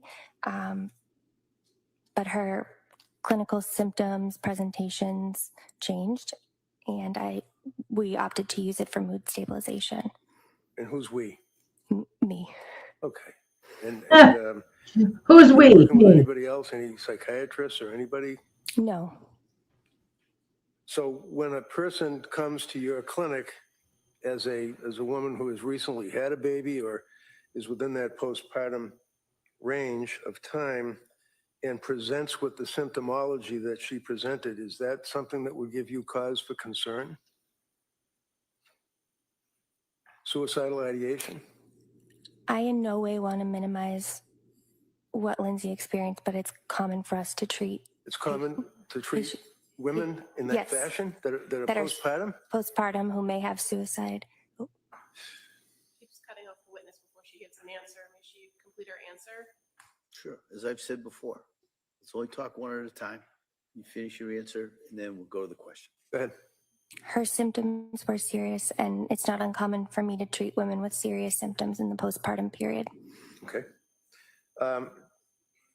2 days later, you prescribed 8 count, 5 milligrams of diazepam. Is that right? 2 days from December 7th? Yeah, it was December 9th. December 9th. Yes. And 4 days later, you prescribed more diazepam. Is that correct? December 13th? Correct.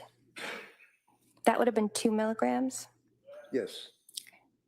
And then jump ahead to December 19th, you prescribed 14 count 2 milligrams of diazepam. Is that correct? Correct. And then December 19th, you prescribed 300 milligrams of quetiapine, 30 count, right? Correct.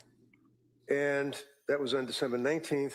3 days later, on December 21st, you prescribed additional quetiapine, 100 milligrams, 14 count, right? Correct. And then 1 day later, you prescribed more quetiapine, 25 milligrams of 14 count, right? Correct. As far as your prescriptions continued on, if we can jump ahead, you continued to treat her. And on January 13th, you prescribed 2 milligrams of diazepam, 7 count, right? That would be on January 13th. I did not prescribe that on January 13th. All right, if I suggest to you that Rebecca Gelada has a script for January 13th of diazepam, that doesn't refresh your memory? Would it Right. would it have been a script that I had sent previously that hadn't been filled at the original date? Well, I believe the records would indicate that. We'll make a note of it. January 13th, diazepam. How about January 16th? Do you recall prescribing diazepam to her, 2 milligrams, 3 count? No. Diazepam on the 19th of January, 2 milligrams, 14 count. So he's making it No. a lot. But the only So you're not able to prescribe medications, somebody else can't use your name, right? So I get that he's trying to make it You sort of have a really the DEA license to prescribe medications, correct? Correct.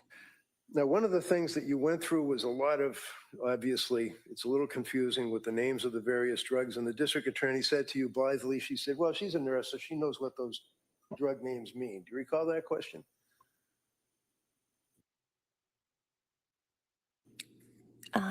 I do. Yeah.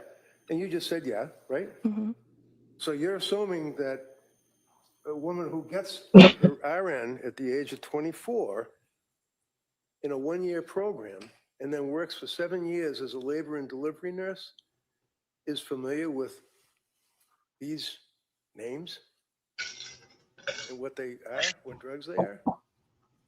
She seemed to be familiar with them. Yes, she understood. Right. Did you know that she was Googling 60, 70, 100 times a night what benzodiazepines are, what Seroquel is, what all of these medications are?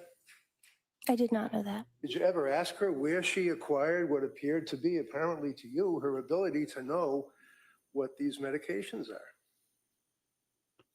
I'm sorry, I don't understand the question. Well, you wouldn't know the medications that a labor and delivery nurse uses when they're helping a woman who's giving birth, would you? Not necessarily. Okay.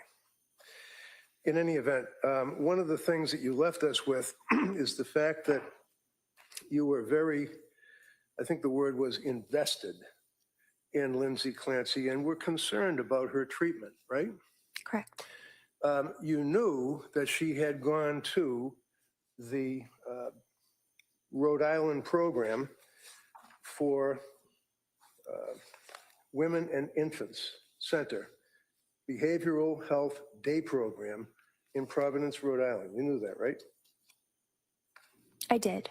And you basically gave her the referral. You didn't make the referral. I think it was Latasha Dukes that might have done that. Correct.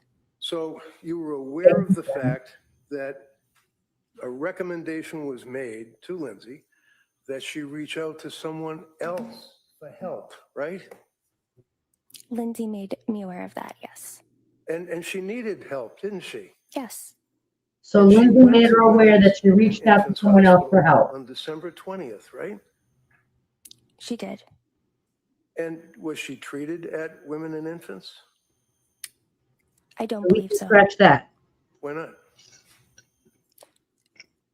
I wouldn't want to speculate or assume, but it Why seemed would- to be her intake appointment.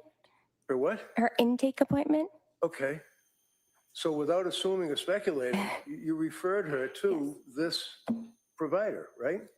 Yes. So you have this woman who you know has been seeing Dr. Tufts, a psychiatrist, right? Right. You knew that. You didn't get access to Tufts records. You didn't know what Tufts was doing, but you knew that for a period of time before she saw you, she was dealing with a psychiatrist, right? Yes. You knew that she was a woman who had just given birth like 5 months ago, right? Yes. You knew that she was obviously in trouble. She was sick, right? Thank you, Lindsay, for the You follow. told us that she was suffering from, and your words were, a mental health illness that was very real. And you told her that this will get better. And that was in December of 2022. Yes. So when you referred her needing help to this women's and infants program in Rhode Island, and she went because that's what she was told to do, what happened at Women and Infants program? I can't speak to what happened at Women and Infants Why not? because I was Don't not know. part of that assessment. What does that mean? I did not see the assessment and I did not speak with Dr. Diaz. Why? Lindsay had informed me that she was going to be at the program for 2 weeks. She was hoping to be at the program for 2 weeks, right?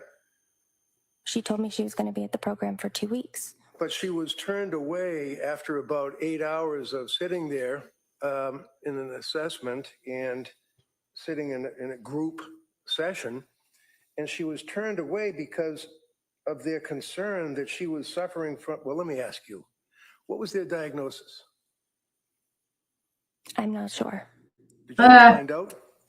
I have not. Does it matter to you as a treating person that I think your words were is invested in Lindsay Clancy's care at that time? Did it matter to you why she didn't get accepted into the program? It did. Why was it?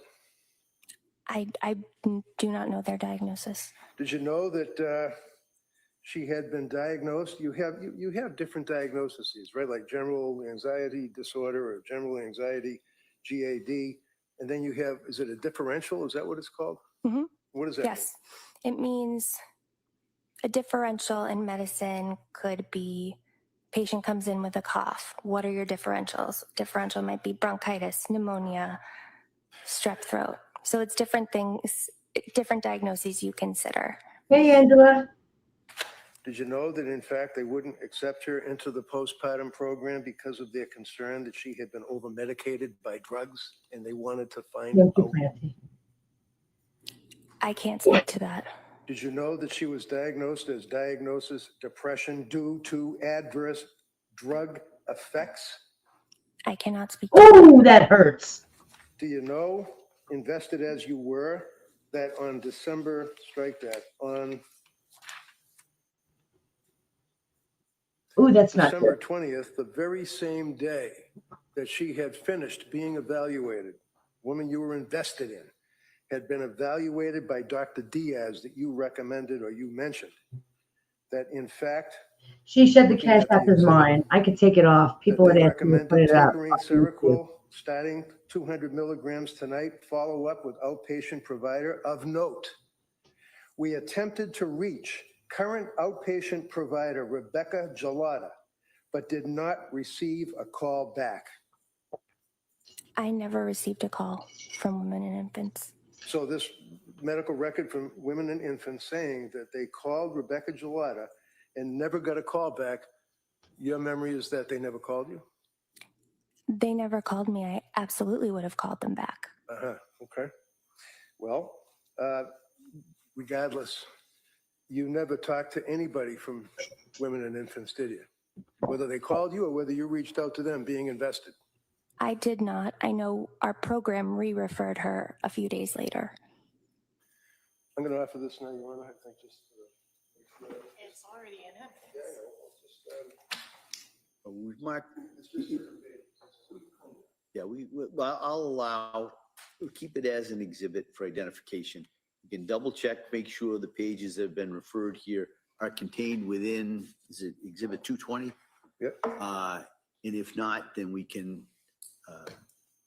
admit the second. Okay, thank you. One of the things that is a takeaway from your treatment of Lindsay is that she was, I think your words were that she was scared and thought that starting these drugs, the drugs, it was scary. were her words, right? Yes. And at no time did it occur to you that Lindsay was doctor shopping or trying to get drugs. She was trying to basically get off drugs, right? Correct. One of the things that you had mentioned is that Billy Bob, thank you for the follow. I appreciate it. the Good Moms Have Scary Thoughts book is something that you guys would give out to women when they would come into your program. He's Yes. talking outside the mic again. Quicken automatically tracks your income, expenses, and Thank you invoices. so much. I So appreciate you can it. get back to the reason you started. I'll see you soon. Right? Bye. Yes.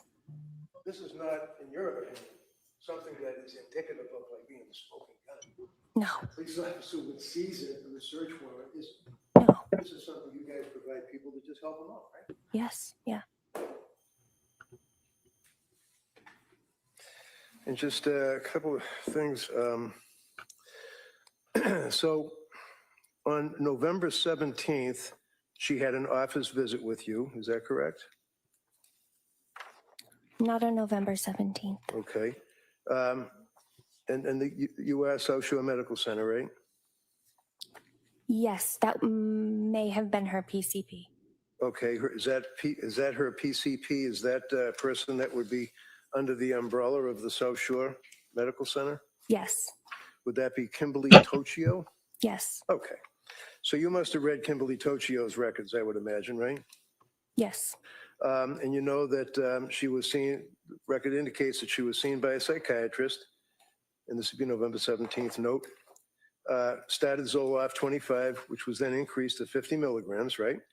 Yes. And she took the Zoloft 50 milligrams for one night and was unable to sleep and was discontinued because of the effect that it had on her, right? Yes. Now, one of the things that you had mentioned is that it's important to determine, and you did have thoughts of possibility that she was bipolar. Is that correct?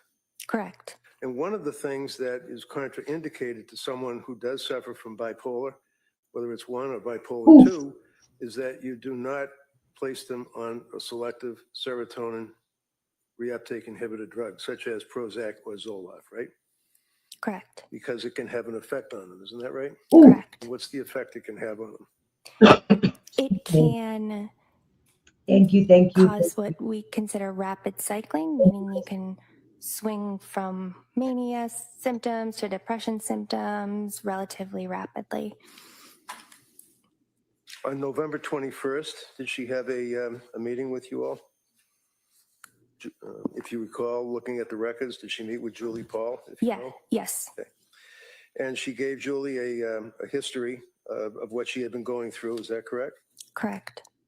And in that history and in her talks with Julie, she had disclosed the fact that one of the things that she did in November was took a marijuana gummy, one gummy to try to sleep, right? Correct. And again, her medical tests, blood tests, urine tests, everything showed that she had no alcohol, no THC, nothing on board, but she still disclosed the fact that to try to get some sleep, she took one gummy in November, right? Yes. So again, she's reporting, trying to be honest with you people as a provider, correct?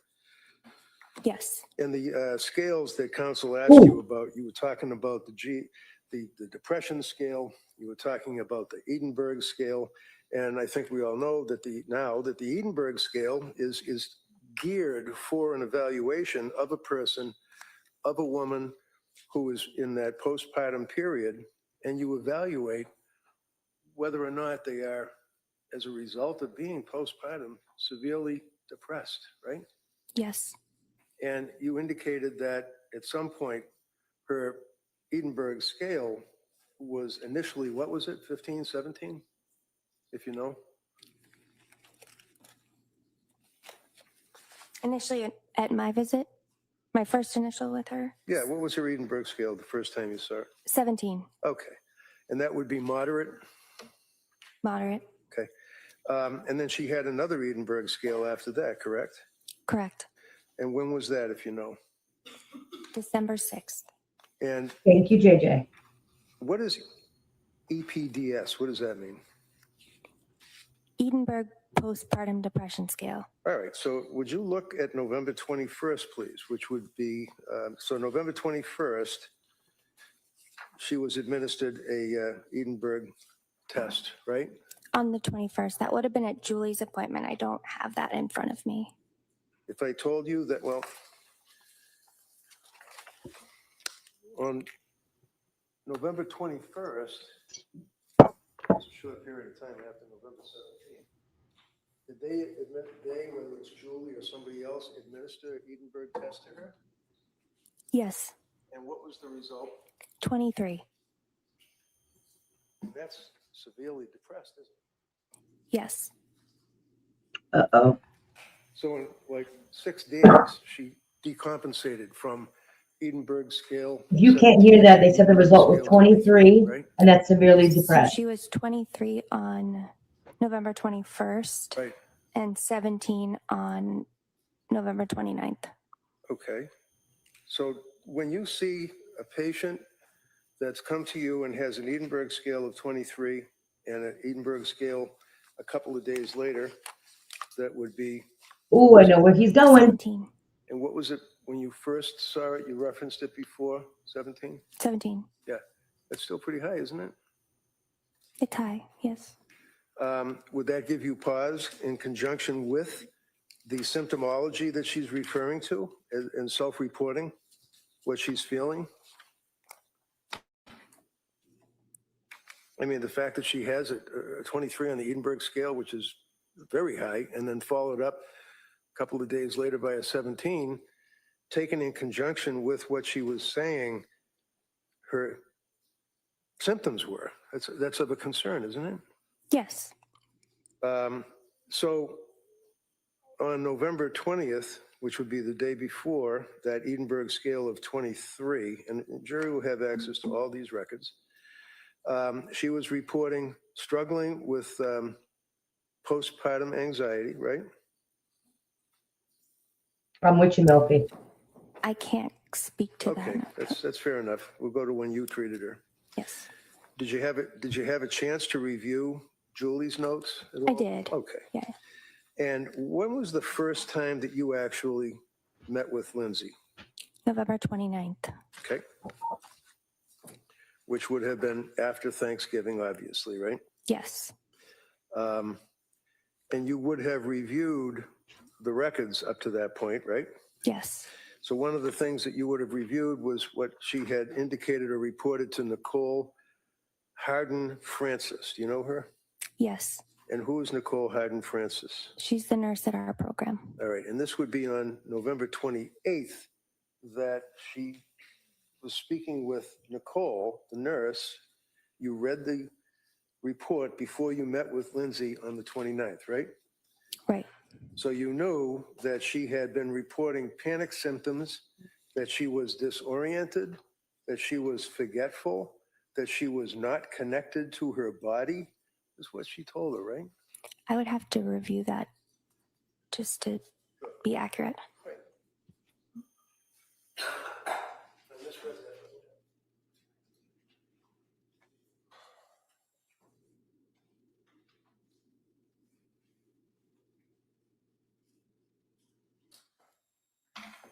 That's correct. Okay.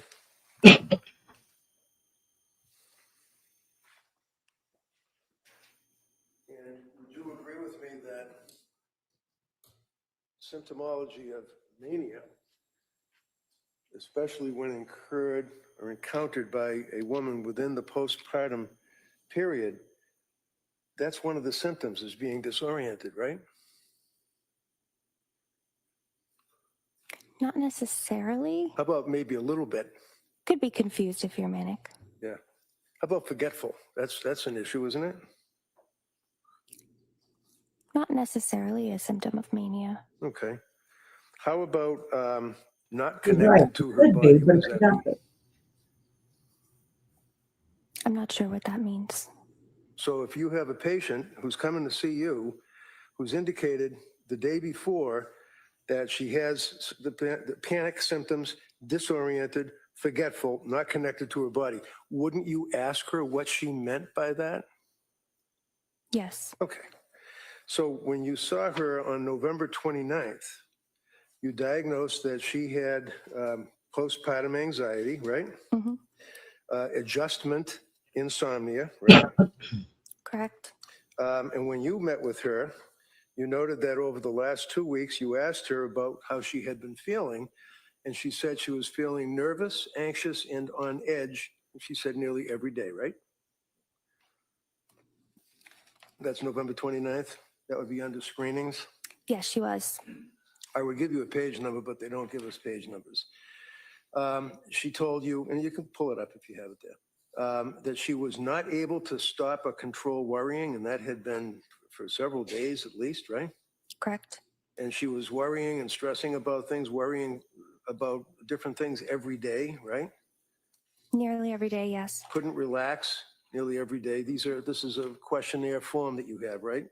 Yes. Being so restless nearly every day, correct? Correct.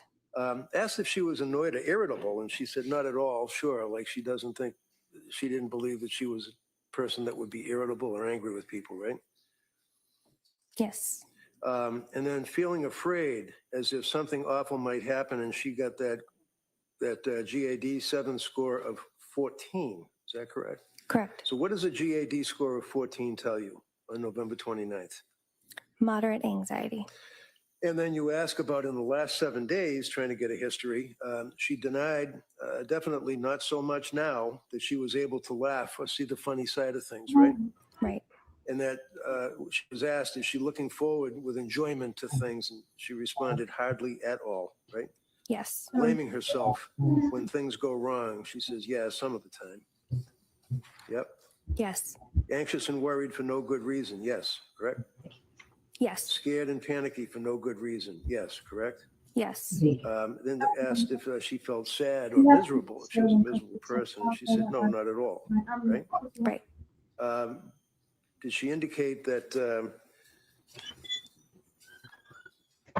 on that date, you gave her the EPDS Edinburgh test, and she had an Edinburgh score, as we said, of 17, right? Yes. All right.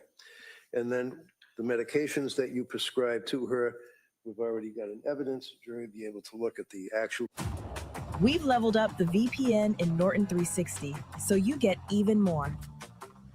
Who was November 30th, is that right? I messaged with her on November 30th, yes. Okay. And you indicated that if you're not sleeping well with Valium, no need to continue it. I'll prescribe a short taper. And you went on about tapering and 5 milligrams of Valium to 2.5 milligrams and no benzos. And that was not on November 30th. Okay. Does it say on the record, are you looking where it says patient message in the perinatal behavioral health program of South Shore Health, November 30, 2022? Yes, I'm looking at the messages. Okay. So is it a different date that you sent that message? It says November 30th on it, right? I just don't know internally if you guys have different. Oh, I understand. Oh, at the top it says November 30th. Yeah. More specific, it'll say the dates, but the header will say November 30th. So I understand. Okay. And basically, you indicated that you were going to send along information about bipolar 1 or bipolar 2, which actually would be what's known as a bipolar spectrum disorder. Is that correct? Yes, that was on December 7th. Okay, but it's underneath November 30th, so forgive me for looking at it that way. Yeah, I don't know why. That's all right, no problem. So one of the things with the mania that you refer to and that you talk about is excessive activity. Is that it? Excessive cleaning sometimes, right? Sometimes. Excessive exercise. Sometimes. Did you know that after she had Callan, that within a matter of a couple of weeks, that she ran a 5K? Move towards the mic, buddy. And that nobody wanted her. He needs a shirt, Mike. But she just had to get out there and run and did. Objection. Overall. You know that? I did not. Is that something that would be important to know? I mean, as far as whether or not a person is in that manic stage where it's post-delivery, and that's a significant artifact, if you will, of of exercising, right? It would have been something I would have considered. Okay. And as I said, you were pretty much the only one that actually considered bipolar spectrum disorder of all the doctors that she had seen. You know that, right? Are you aware of that? I'm All right, never mind. Smoking on a muffin. That's okay. okay. So I'm the being symptoms killed by a that you muffin. noted were mania. It says mania characterized by exaggerated excitement, hyperactivity, and racing scattered thoughts, right? Yeah. So what is, go ahead. Was that from my note? I'm looking at the same thing that we've been looking at, which is, Oh, the information I sent her on bipolar. yeah, it says, hi, Lindsay, and then your note, right? Mhm. Your Honor, if I may suggest maybe showing the witness what he's referring to. She has it in front of her. I think I understand what he's referencing, but So- thank you. If the witness has a problem in regards to Oh, that, she's got a new bow. just let me know. Okay. All right. Thank you. Thank you. Bow lady got a new bow. If you move ahead to, I think the message portal or whatever it's called, on November 30th, it's captioned "Stopping Remeron." And then Yes. okay, you're with me. And it says, no, this would go to the fact that she Me was too with the still flower. Me too. not sleeping. It was a huge problem for her, right? Yes. And she told you in her message thing, no, the weird thing is I don't feel tired at all. Correct. And that's one of the things that you had told us earlier is a symptom, correct? Correct.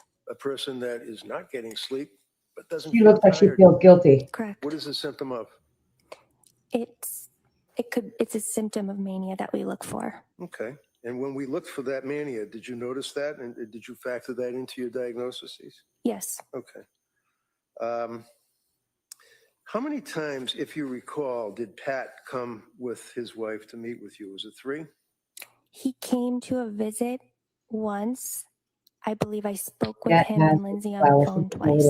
Would you agree with me that, as counsel asked, did he But give at least it permission looks to be there? genuine, And you know, you like, man, indicated, I no, miss that you that. would welcome the third party contact, right? Correct. And did it appear to you that he was very, very invested in her care and was very scared and worried? Yes. And he was complaining about the fact that he believed, that they believed that she was being over medicated, right? I believe he was concerned about her symptoms. He felt that they started once she started being medicated initially. Right, because she indicated that when she first started taking the SSRI back in October, I believe, that she ended up having it increased and then had a period of almost 2 days where there was no sleep whatsoever. That was one of the instances, right? Yes. She also, counsel, had asked you, and you did not recall her saying horrible, intrusive thoughts. So if you would just look at November 30th patient message, it says, hi, Rebecca. And then it begins, I don't expect you to answer this until Monday.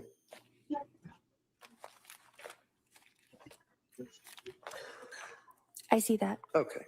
And then she says how she basically only slept for about 4 hours at the beginning of the night at 9:30 and then dozed off for 45 minutes and said, today, all day, I had horrible, intrusive thoughts and deeply depressed, right?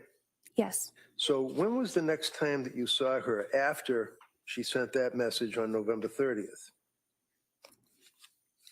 I would have seen her on December 6th. She had sent this message, I believe, on December 3rd, and I saw her on the 6th. So on December 3rd, and again, it would be the way that they print this thing out. It has a date of November 30th, but then underneath it would be a different date of December 3rd. Is that right? Yes. Okay. And when you, as an invested nurse practitioner, receive a message from a woman who is postpartum, who has been through what she's been through and the symptomology that I she feel bad for this explained, lady. She and looks the like doctors me. that she's seen, not two very good results, you'd be concerned when you see a person saying, I have horrible intrusive thoughts, right? Yes. All right. So as a result of seeing on December 3rd that Lindsay Clancy, with her history, had been telling you that she had horrible intrusive thoughts, what did you do? Did you call her? She had told me that she took the Ativan and now the thoughts were gone and she had felt good. So. But I did speak to her about it. Yeah, but she told you At her that next in appointment. she told you that in her message. Right. That she had today, all day, I had horrible intrusive thoughts. Deeply depressed. I finally took 0.5 of Ativan at 6 p.m. And the thoughts are Guys, gone. do me a favor. That's Don't what she forget to told share you, this right? out. Yes. I'm under restriction. It'll Did you help. ever bother to ask? I don't know. I And mean, I'm would you thank ask you guys. the patient what the horrible intrusive thoughts were? I would have, yes. Did you? Yes. What did she say? She described them as thoughts of not wanting to be here. How about, did she ever describe to you that she was hearing voices? No. How many people have you treated for postpartum psychosis? 5. And of those 5 5. people, did they hear voices?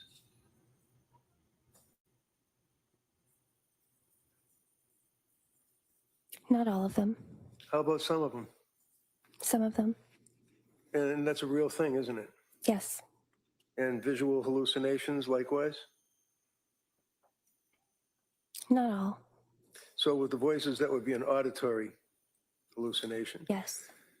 Visual hallucination, not all, but some. Yes. And that's a real thing. Yes. So when she had horrible intrusive thoughts, did she say where these happened? Like, was she in the yard? Was she in her car? Did you ask her Yeah, where? she looks like, man, I think I might have missed Didn't want to be something. here anymore. It was more that she didn't want to be here anymore. Okay, did you ask her what that meant? I did ask her if she had any plans. The plan. I hate the plan. Intent for suicide, I which hate that changed at question. different times during our treatment. So on December 2nd, you have received you sent a note to Lindsay and said it, meaning what she was telling you in a prior communication. It sounds more like depression than side effects. That would be of drugs, right? Correct. It is not uncommon for me to hear, and then you quote, I have never felt anything like this before, end quote, or quote, I just don't feel like myself. All of this sounds like postpartum depression. Is that correct? Correct. All right. So she was expressing all of the symptomology of depression, what you believe would have been side effects, and you indicated that at this point, while you're working through it, this sounds like postpartum depression, right? Correct. And what would the symptomology of, what does postpartum depression mean, and what is its effect on a patient? Postpartum depression is like depression at any time during a patient's life. However, there are some unique considerations. It's typically occurs in the first 3 months after a person has a baby, but it can happen at any point in the first year. The considerations that are a little bit different than regular major depressive disorder are that there are significant hormone fluctuations that a person undergoes when they deliver a baby. Sometimes they breastfeed and they wean from breastfeeding, and that can set off additional hormone shifts. And it tends to be a very anxious presentation. And obsessive thoughts can occur with greater regularity in postpartum depression than they would with major depression outside of the postpartum period. So as a result of this information, you prescribed medication to her? After I sent her the information on the postpartum, would this still be December 2nd? Looking at the form that you have, it would be, yes, but I don't know if it's another date that there's a message. Not everyone thinks the husband did it, Monica, because I sure don't see it. So let's look at the record where it says that on December 7th. 7th, Yes. okay. And that's where you talked about bipolar spectrum disorder, right? Yes. And that's where you talked about how people would have these feelings of goal-directed activity, overly talkative, racing thoughts, need for sleep, things of that nature, right? Yes. So, how do you resolve IT service requests around here? Monday service has a single centralized process for all intake. Okay. Did. What was it? Seroquel. One of the things that you had mentioned is that you provided a mood chart, I think. Is that what you said, a mood chart? Is this it? Speak up there, bud. We like you. We want to hear what you got to say. That looks accurate, yes. Yeah. There it is, right there. See on the very top, it says mood chart? To the left? Yes. All right, and on the top, it says daily mood chart. Oh, no, go You queen. also provided another chart on that date. What is that? That's another variation of it? It's the weekly mood chart. Okay. So did you tell her to fill this out? I suggested that she fill it out so we could keep track of her symptoms. Okay. Do you remember if she filled it out when she spoke to you? I think at least this She did woman, not like, speak to me about putting in filling it out. effort to After treat her. that, she did say she printed Like, you it may out. have made a mistake, but I don't see a lack of caring or a lack I of. don't recall. Okay. On December 1st, you met with her, is that right? Oh, no, wait a minute. Christine Zappi. Who's Christina Zappi? I believe she's also someone that works at South Shore Medical Center. All right. Do you know that she saw Christine Zappi on December 1st? Christina, I'm sorry. It says Christina. And I'm not sure if she saw her for a visit that day. Okay. Have you seen in the pool of records that you have that she did see this individual and noted that she had been dealing with the problems, the insomnia symptomology for over a month and a half, and medications keep changing, and it doesn't seem like much is helping. Did you ever see that? That does sound familiar. Okay, so she was somewhat in, this is almost hand in glove with saying, I'm not being hurt, right? Same Yes. idea. Did you see her on December 2nd, the next day? I spoke to her on December 2nd. Okay.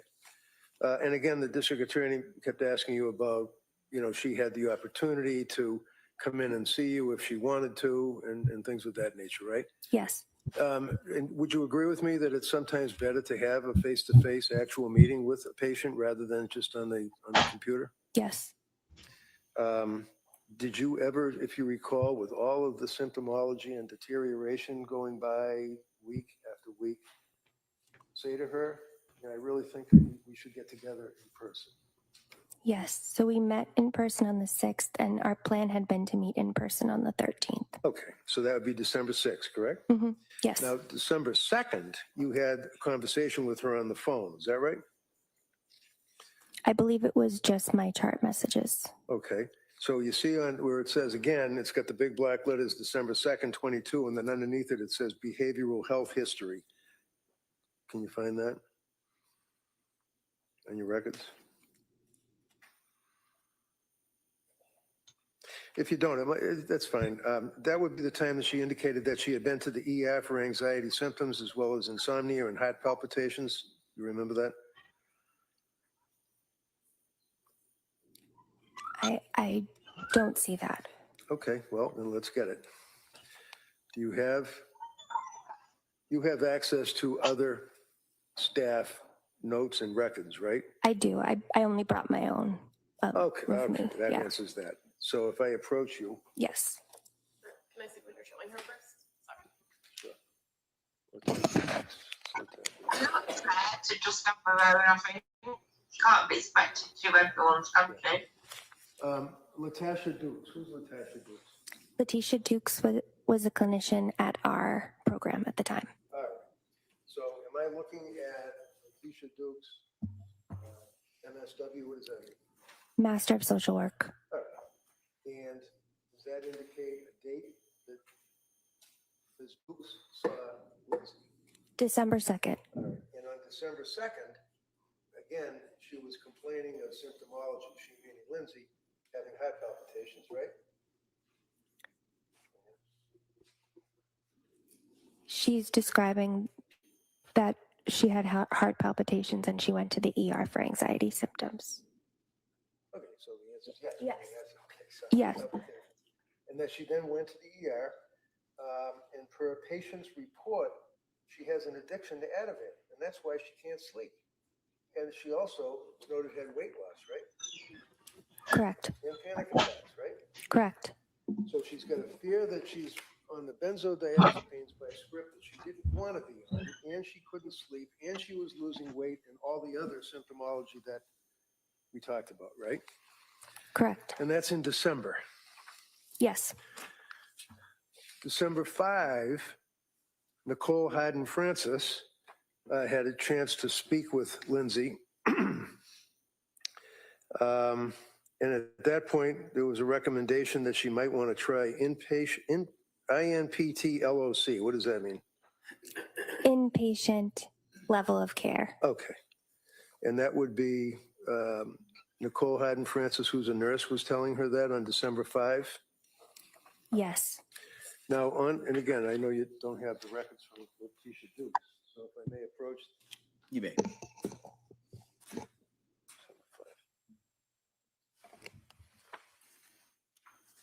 On December 5, and you correct me if I'm reading these wrong. I can't hear you, buddy. Letitia Dukes, December 5, right? Correct. Okay. And on that occasion, Letitia Dukes notes that she called Aspire Crisis Support. She meaning Lindsay, right? Yes. What is Aspire Crisis Support? Aspire is the community mental health program that operates the local 24-hour emergency services program for psychiatric emergency services. Okay. So when I say you collectively, I mean psychiatrists, nurse practitioners, RNs from in the psychiatric world, tell patients that are in crisis that if you feel that you're going to have suicidal ideation or anything, you should call these numbers, is what you people will give them, right? Yes. All right. She called Aspire Crisis Support, not once, but twice, right? If you know. I'm aware of the one time she called. Okay. But she was not given any help at all by Aspire, whoever they are, right? I'm not aware of that. Well, it says right in the records from Letitia that she met with an Aspire clinician virtually. Come on, and was talk up, told buddy. that she did not meet the criteria for inpatient treatment due to not having an SI plan. What does that mean? They just told her you're not laying on the ground with your throat cut, so we're not going to be able to help you. Can't speak to what they told her. So Aspire then recommended that she start or go to a day program. Is that correct? That's correct. And the clinician said that he, from Aspire, would be sending the patient resources, right? Correct. But they never did they? If you know. I don't know. Further. Yeah, he's walking away from the mic. They reviewed the sleep hygiene with the patient. Clinician provided patient suggestions for meditation, grounding, self-soothing techniques. What's a self-soothing technique? You know. It might just be simple strategies to soothe yourself using any of your 5 senses. And she notes, and again, this is on December 5th, that Pat, patient's husband, joined the visit, reporting that her anxiety had become significantly worse since starting the psychiatric medications. Did that say that? That is what that says. Okay. And in fact, when you spoke to Pat, he had told you that, in his quotation, or his words would be, it was 10,000 times worse since she started this medication, right? If you know. I don't recall him using that phrase. But he was upset about the medication, wasn't he? I would say he was concerned. Do you recall that he said that you're turning her into a zombie? I do not recall that he said that. So would you say to the jury that he was concerned or he was pissed off about the medication and what it was doing to his wife? Objection, has been answered. No, overall. I would say he was concerned. Concerned? Okay. Did anybody address his concerns? That day. Any day? I would say that day I collaborated with them to take her off certain medications. Okay. December 6th, you had a meeting with her. Is that correct? Correct. Again, she's diagnosed postpartum anxiety, right? Correct. Her EPDS score, as a result of being administered, the Edinburgh test was at that time a 21, right? That would be underneath office visit and perinatal behavioral health, above assessment and recommendations. Correct. And 21, how would you grade that? Severe. Severe what? Severe signs of postpartum depression. Do you know that she had lost over 15 pounds by that point? I was aware she had lost some weight. I was not aware that it was 15 pounds. Okay. So then there was another patient message on December 7th where she again was expressing concern about the drugs, and you indicated, either way, I continue to recommend the Valium taper, right? Correct. There was a period of time that she indicated that she wanted to get off the medication and get off the drugs, and you indicated, as you told us, that you were on vacation that week, right? Yes. You basically told her to tough it out and just hit me up when I come back from vacation, right? No. Did you tell her to call you when you came back from vacation? No, I asked that she try to hold off and wait for me to come back from vacation for the taper. She had wanted to taper it sooner. All right. Do you have somebody that covers for you if you're on vacation? Yes. Did somebody cover? She said that she was going to follow up with her other psychiatrist for the taper, but she did reach out to her. Whoa, what's that? I just built a budgeting app in Base She's 44. answering really Guys, carefully here. Nina just Know that she said that she had an appointment with her psychiatrist who would do work on the taper with her. And I do know that she was in contact with other providers at our program, including Letitia Dukes, while I was on vacation. And Letitia Dukes is a social worker, is that right? Yes. Okay. December 9th, there was another telephone encounter, it's called, right?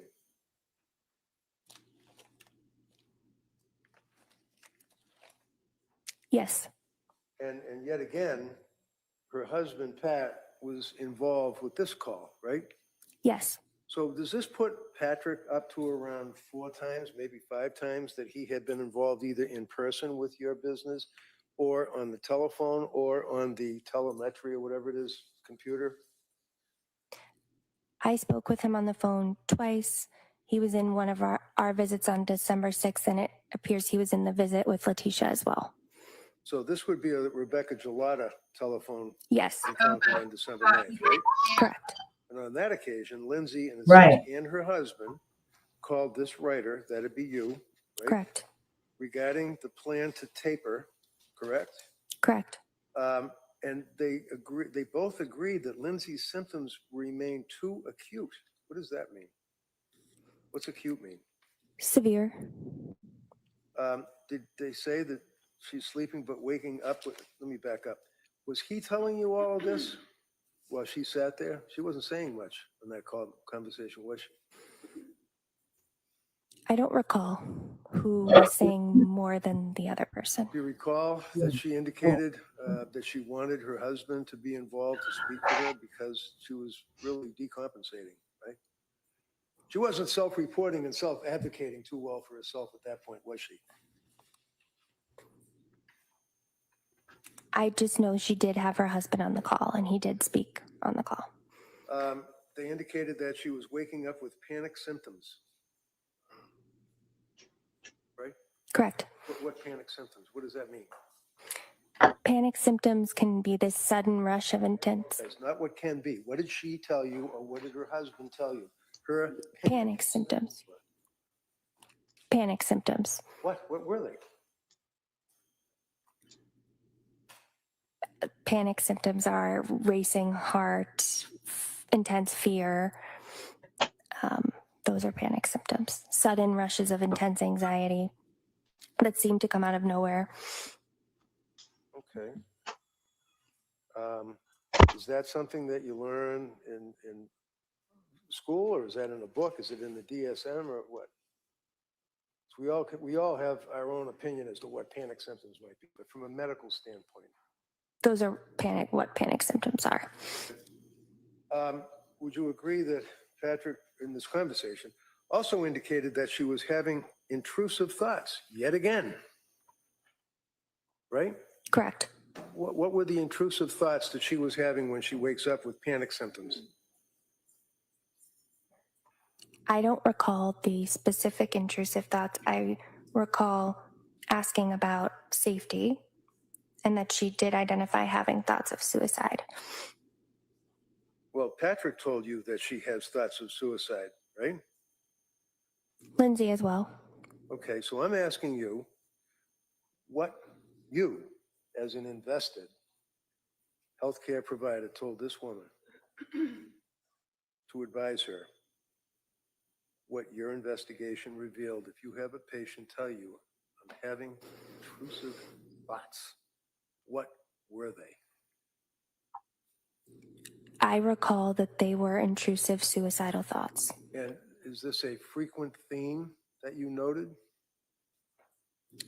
I don't know if it was a frequent theme that I noted, but I know that it was documented several times throughout her course of treatment with several times, frequently. providers in my program. So at this point, with all the providers of your program and her Don't be so indications, careful. You as make well as her yourself look a lot husband, more guilty. number of times that she had suicidal ideation. Did you prescribe more drugs for her? At this occasion, I prescribed Valium. You bumped her up to Seroquel to 400 milligrams, didn't you? Yes. Did that help? How'd that work out? At 200 milligrams, she was able to sleep. So I felt that the manic symptoms in her mixed presentation were alleviated at 200. So on December 12th, she sent you one of those messages. Thank you, Rebecca. Correct.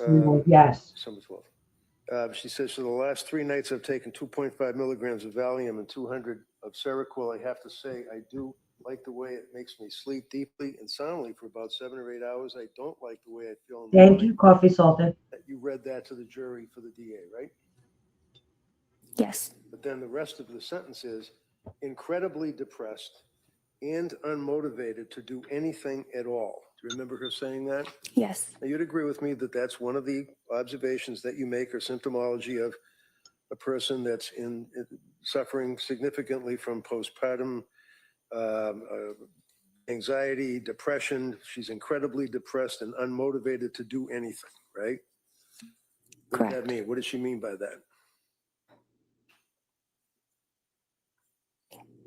I'm not sure I understand the question. When she says that she's unmotivated and is incredibly depressed, was she able to go shopping? Could she get in the car and drive? Did you know that she stopped driving?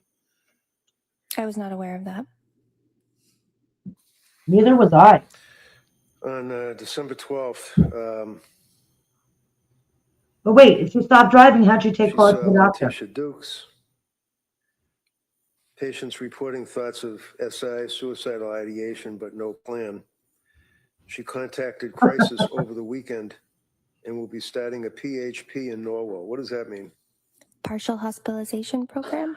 Okay, and that's because, yet again, she's reporting the suicidal ideation, correct? Correct. And there's a difference between suicidal ideation and having thoughts of suicide, right?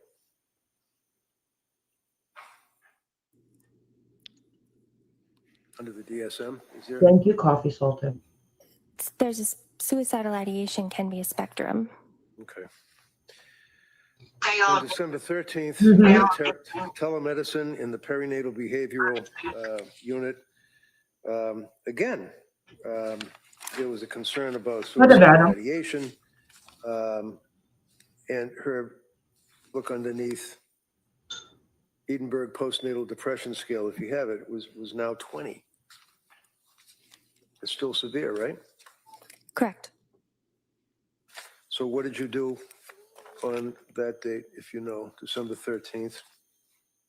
I recommended that she continue Seroquel 200 milligrams and Valium 2 milligrams. December 19th, telemedicine with Letitia Dukes.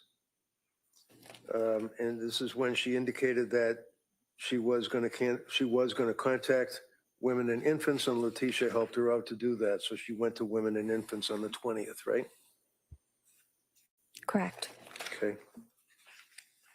So as time went on, and she had gone to women and infants and was unable to be treated on December 20th and went home, or picked up by her husband, what was her course of treatment after that? You didn't talk to anybody at women and infants, right? At that time, I did not talk to anybody at Women and Infants, but I do know that we re-referred her in a few I days. know you already told us you re-referred her. My question is real simple, and I don't mean to be bully. I just want to ask you. Yes. Did you talk to anyone at Women and Infants? No.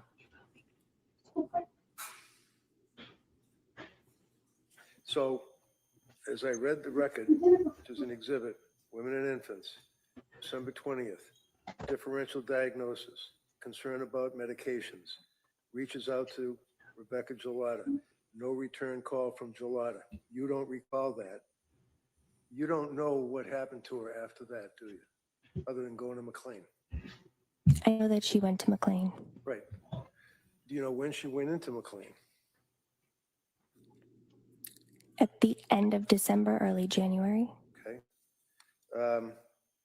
Did you review the McLean records? Because you have access to them, right?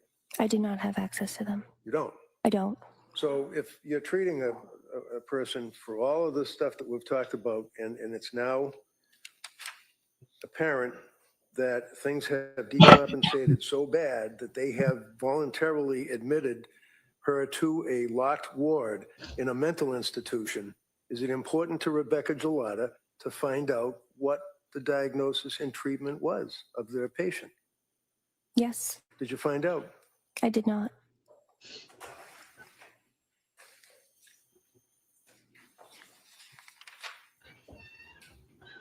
And anytime you called in an ROI, anytime you needed a release of information, such as a HIPAA release, she would have signed it, right? Overall. Bow lady's talking. You have no reason. Speculation. Well, not hardly. I'm going to allow that. The jury can weigh that. You can explore that on cross-examination. Redirect, I'm sorry. From your treatment of Lindsay and her efforts to be a good patient and tell you all what her symptoms were and third-party contacts and everything, to your opinion, she would have signed a release for you to get access to pretty much anything you wanted, right? I'm not sure if she signed a release for McLean to be able to speak with us. Did anybody ask her? Did you ever ask her to sign a release? I did not.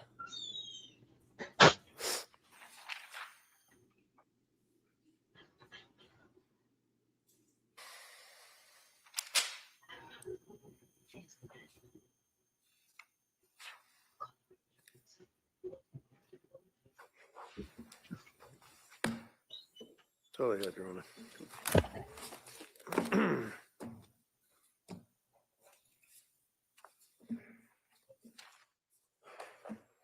All right, Attorney Buckingham.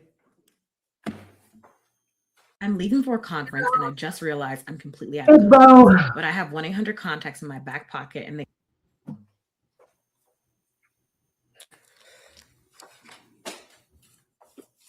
All right, let's see where this goes. Lindsay Clancy was only a patient at the South Shore Perinatal Behavioral Health Clinic between November 20th and December 13th. Fair to say? Meaning November 20th is the first contact she had with Julie Paul, right? Yes. And December 13th is the last time that you met with her. Yes. And she came to that clinic not from a referral from somebody like Jennifer Tufts, correct? Correct. And so your information about her contact with that psychiatrist is limited to what she shared with you. Correct. And she never offered to you that maybe you should talk to her, did she? Correct. Now, you've also been asked about providing all the different medications.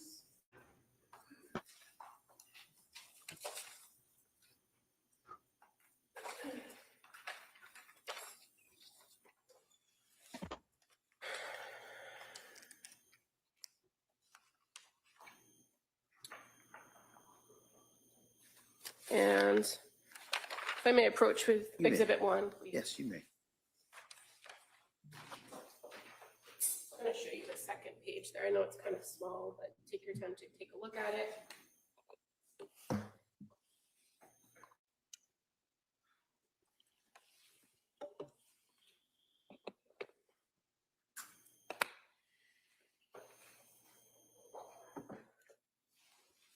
Do you ever see on there that you prescribed any medications to Lindsay Clancy in January of 2023? None. And in fact, January 12th of 2023 is Jennifer Tufts, correct? Correct. January 5th of 2023, Aaliyah Goodhart, correct? Correct. January 16th, Jennifer Tufts. Correct. Jennifer Tufts for diazepam. Jennifer Tufts for diazepam. So your last prescription filled is December 22nd, 2022. Correct. So when counsel asked you about this chart he was reading from, Yes. you would agree with me, this record from CVS is what you would generally see when you pull up patients' prescription lists. Yes.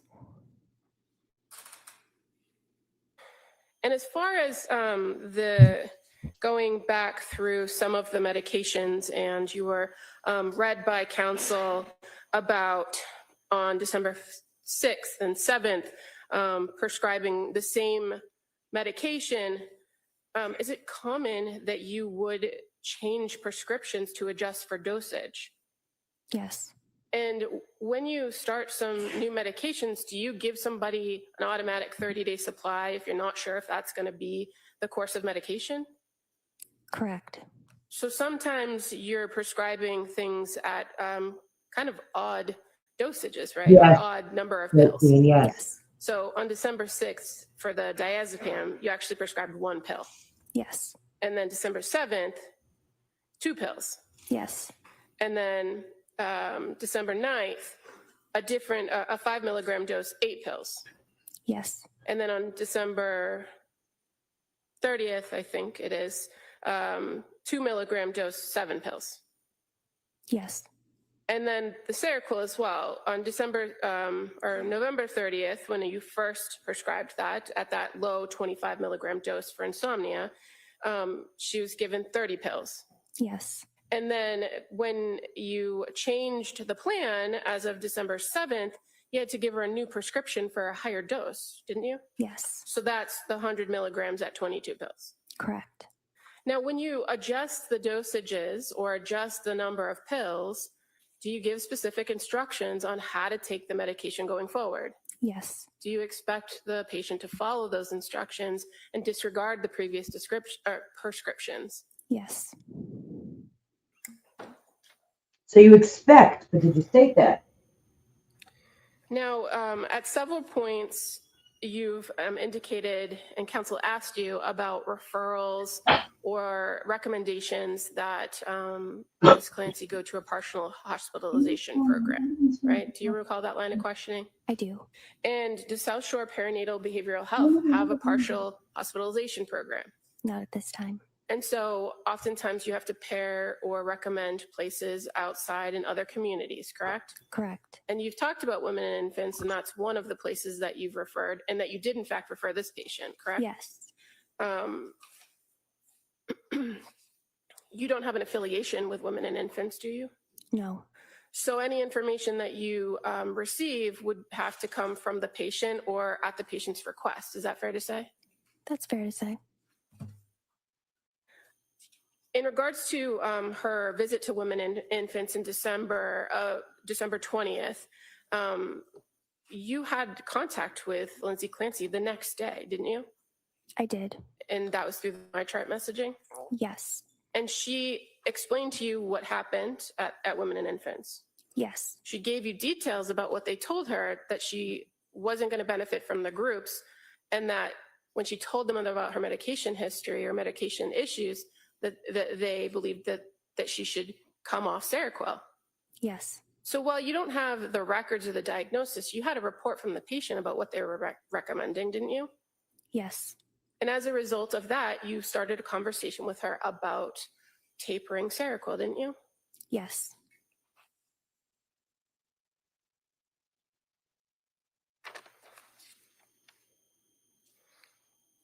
Council bounced around a little bit with the dates, but as far as some of the communications and contact with her, in December or November 30th into December 1st, were you talking to her about postpartum depression? Let me double check, please. Mm-hmm. Yeah, I don't know what her point is. I don't know where she's getting at. I was. So that's when you sent the information and the mood chart, right? Yes. So that's November 30th, December 1st. And now by the time you get to December 7th, after having pretty significant back and forth communication with her, now you're talking with her and giving her some information about bipolar, correct? Correct. So upon her presentation at the clinic and her initial focus of treatment, it was for postpartum depression and anxiety, was it not? Yes.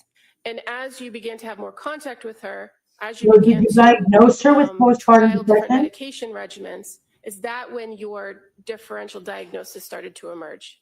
Yes. And you responded to that appropriately with the medication you recommended, right? Yes. That's why the titrating of Seroquel became a conversation. Is that fair to say? Yes.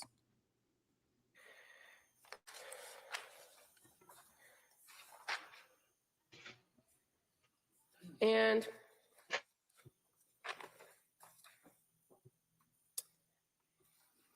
when you, after the Women and Infants program on December 20th, you didn't see Lindsay Clancy again in the clinic, did you? Either telehealth or in person? No. And the only contact you had with her was through the messages about the plan for tapering, correct? Correct. And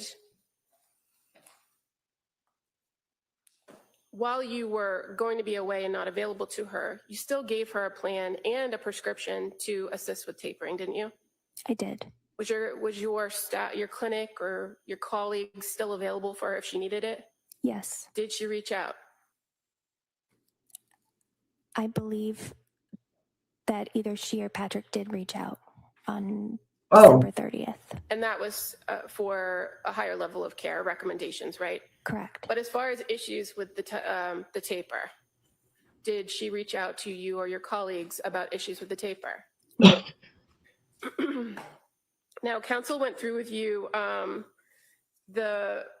call in which Patrick and Lindsay, or Lindsay indicated to you that she was having panic symptoms and intrusive thoughts. Do you recall that? Yes. In that call, did you contract for safety? Yes. What does that mean? It means assessing immediate safety.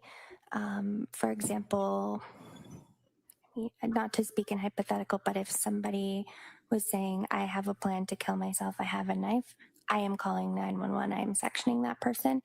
If somebody's saying, I'm having thoughts of suicide, okay, what are they? Do you have a plan?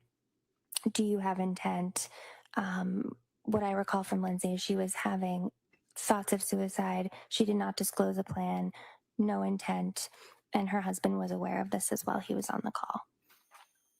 And in fact, in any of the times that you met with or had messages with Lindsay Clancy and she talked about intrusive thoughts or suicidal thoughts, did she ever articulate that she ever had a plan?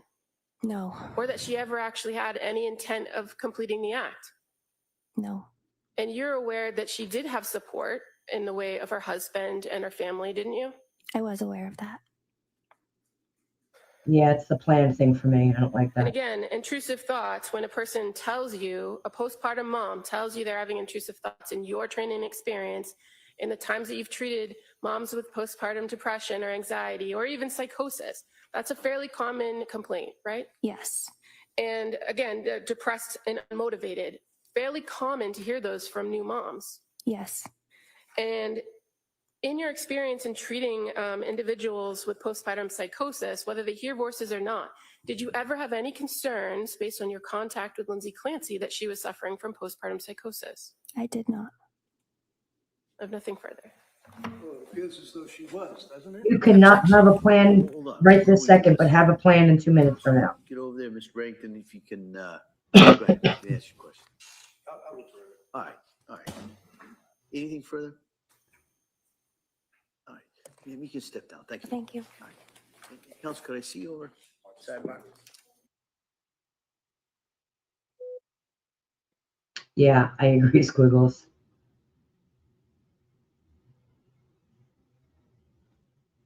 That was a bumpy landing too.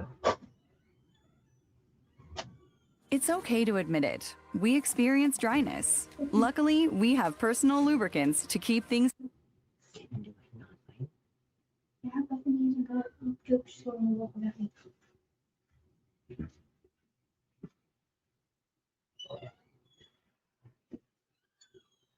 Another sidebar.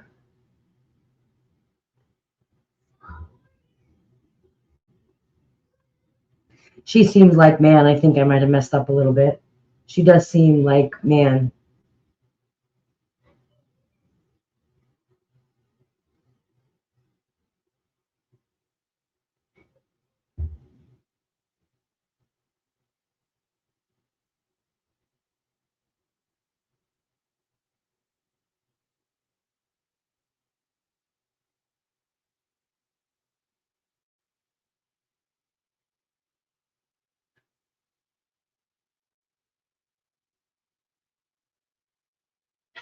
Wow, this is like, what's happening? What are we sidebarring?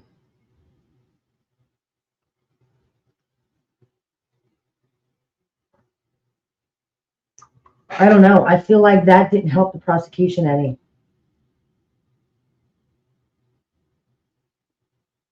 It sounded like she really, like, was looking at it one way, but should have looked at it another.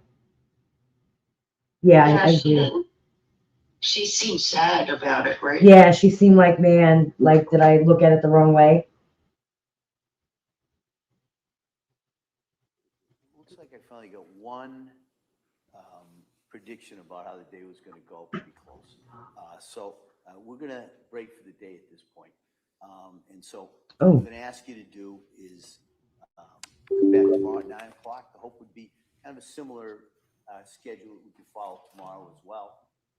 Her treatment plan wasn't off the charts, but there was a lack of communication with providers. I agree, Squiggles. I don't think that she, yeah, I agree with that. I don't want to jinx us, but that's kind of where we are. Yeah, court's over for the day. Until tomorrow, remember those instructions. Don't read anything about this case or any similar cases. Don't do any research. Don't talk about anything. Don't take any field trips. Don't happen to be driving by any certain places. And put this out. I agree, Mama Fox. Yeah. All right. It's been a long day. I appreciate it. So I hope you have a nice evening. And come back here tomorrow morning. We'll pretty much follow the same type schedule. So again, my thanks. I hope you have a great evening. We'll see you tomorrow. Court, all right. Good. Close the notebook, please.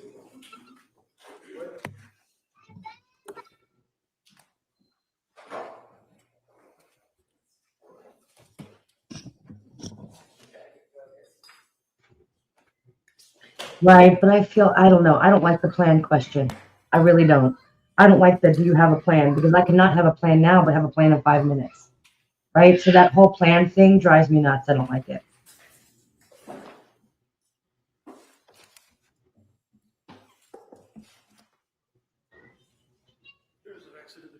I think today was a good day for the defense. Counsel, anything we need to address before we recess till tomorrow? No, thank you. All right, so this court will be in recess on this case till tomorrow at 9 o'clock. Yeah. All right.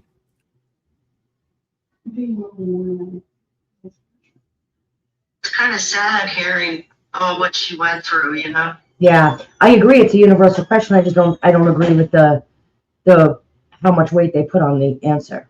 I think it's wrong. And so obviously Patrick did it. I can see the defense attorney coming in with, he's ready to drop that ball any day, that it was Patrick and not her. So, and I'm kidding, guys. It's hard to believe that in the middle of record inflation, Mint Mobile. All right. Yeah, I think today was a He buried the seeds with the Skittle. Yeah. Yeah. I think it was good. I'm hoping that the Patrick conspiracy theories slow down, because now the topics are medication and the doctor visits, and I know they're going to say, see, he was at her visits, he was controlling. Yeah. He would be at her visits because he was concerned as a spouse. I go to when my husband was going through mental health from PTSD because of the military, I went to every doctor appointment, and a lot of times I'd speak for him. Yeah. You know? Me too. I think all women speak for their husbands. Let's be real.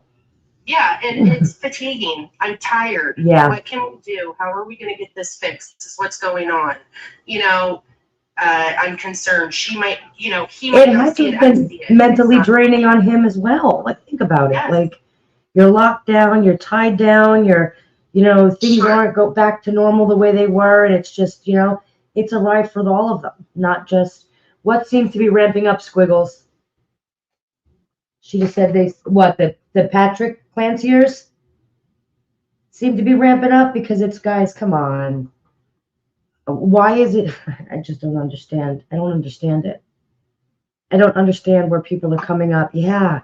Where are you coming up with Patrick did it? Someone show me where. How?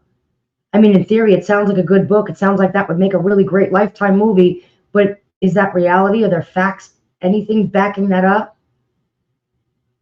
Not locked down and tied down. He is the father of the husband. He felt her too. While I agree with that, but it's still mentally draining. Shisha? Yeah. Yeah. And Like- you know what's funny? She said your name. And how new you're. Yeah. I don't know. I thought that was our shisha. You know what? I feel like, the Patrick stuff needs to stop, guys. Unless you can come out with a fact, not a twisted camera, not a, crappy camera versus a good camera, not the lighting, not the, I'm going to make up the mistress and somebody told me, came up on TikTok, didn't give any validity to the situation or any proof, but trust me, I know I was there. Come on, guys, make it make sense. You can't just run with a theory without being like, someone show me the facts. And you can't. He changed his haircut and skin color, by the way, right?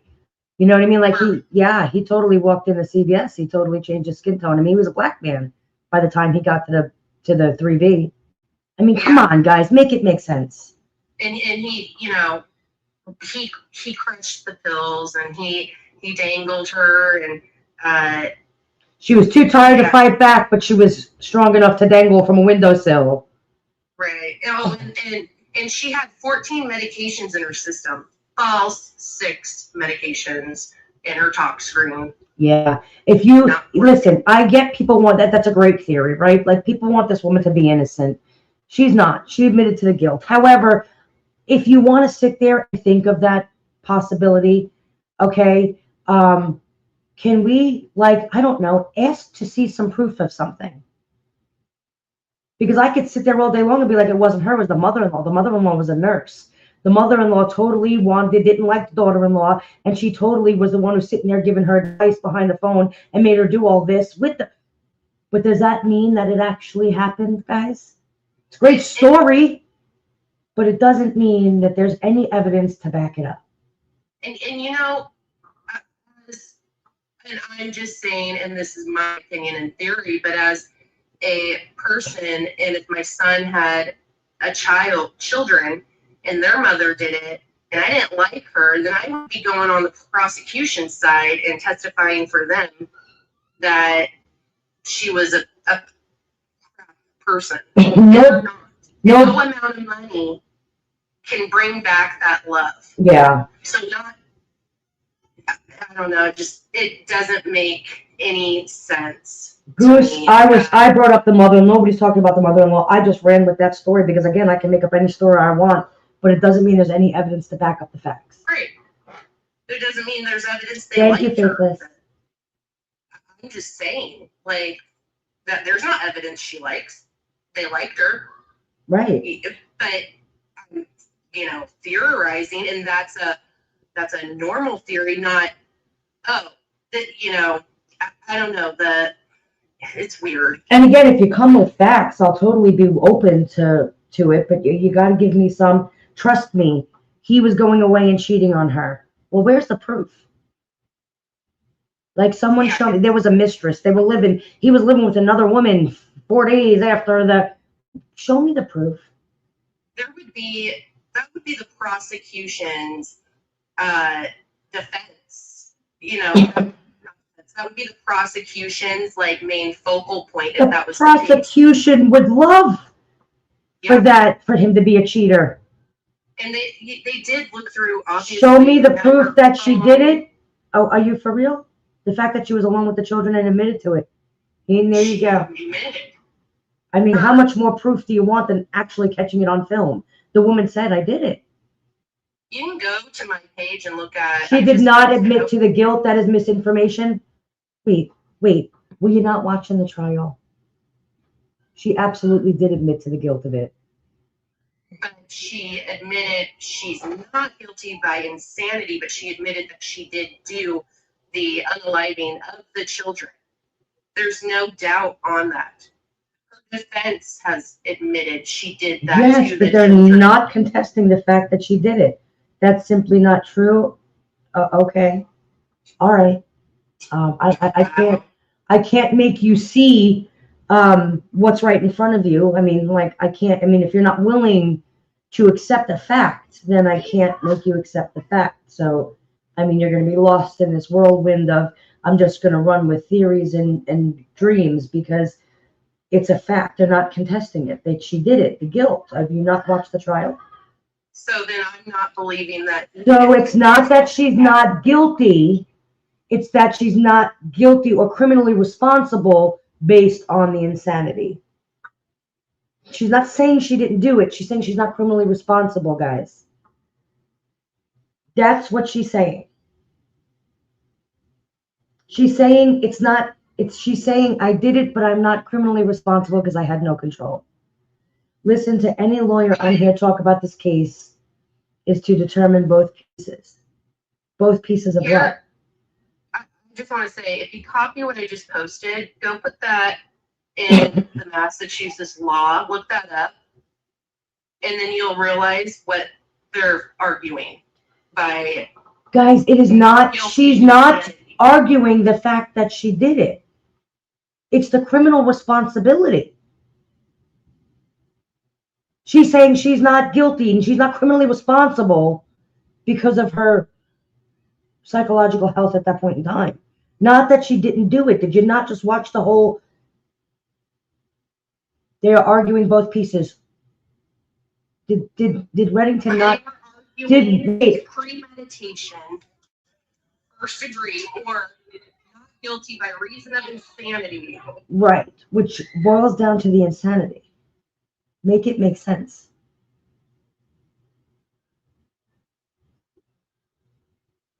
So you mean to tell me right now that they're arguing whether or not she did it, and that man isn't contesting the fact that she did it, but they're arguing whether or not she did it?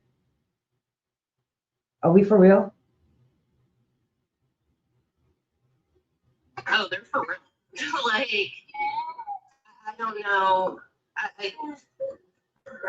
So are you saying that Lindsay is, that her voice doesn't matter? Her admittance doesn't matter? Are you saying her mental health doesn't matter? And are you saying that several women with psychosis and postpartum depression don't matter? Because that's basically what you're stating. She did admit to it.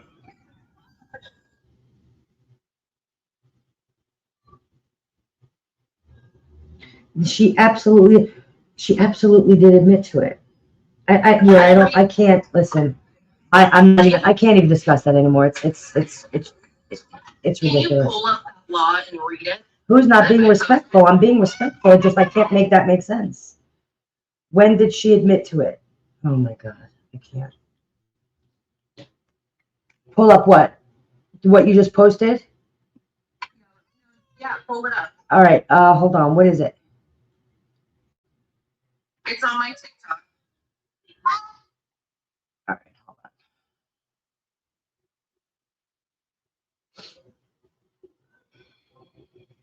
Sidebar. Hold on, you're funny. Let me see.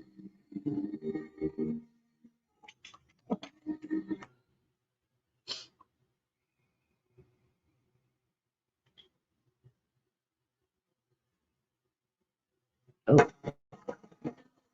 It's not her husband said she admitted it. She admitted Which video? Your last video? Yeah, it's the recent one. He knew, as did his office, the facts of this case. And he knew when he brought this charge that it was going to kill the soul of this young woman. And they would bring their evidence in front of a jury that she knows that she killed these children. We'll sit here and listen to their evidence. But I suggest to you that the issue for consideration is what was going on in that woman's mind. All that he knew, as did his office, the facts of this case. And he knew when he brought this charge that it was going to kill the soul of this young woman. And they would bring their evidence in front of a jury that she knows that she killed these children. We'll sit here and listen to their evidence. But I suggest to you that the issue for consideration is what was going on in that woman's mind. All that he knew, as did his office, the facts of this case. And he knew when he brought this charge that it was going to kill the soul of this young woman. And they would bring their evidence in front of a jury that she knows she killed these children.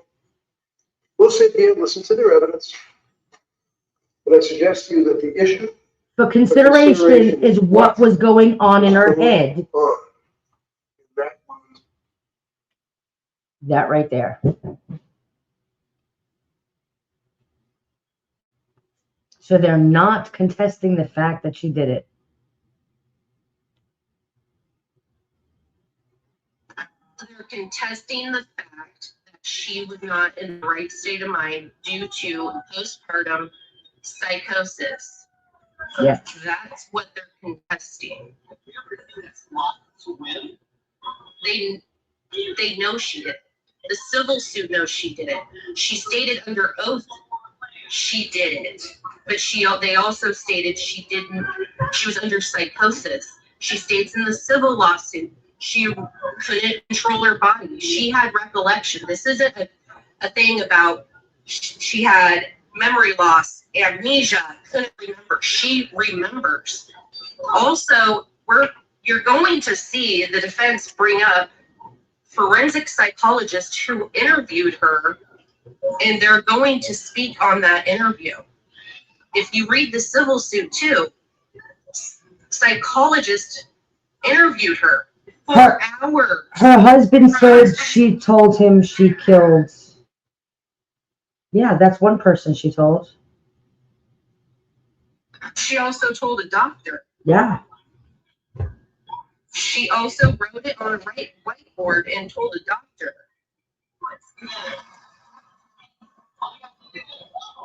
She told her defense attorney, "Are you saying Reddington is lying?" He stated it on the record.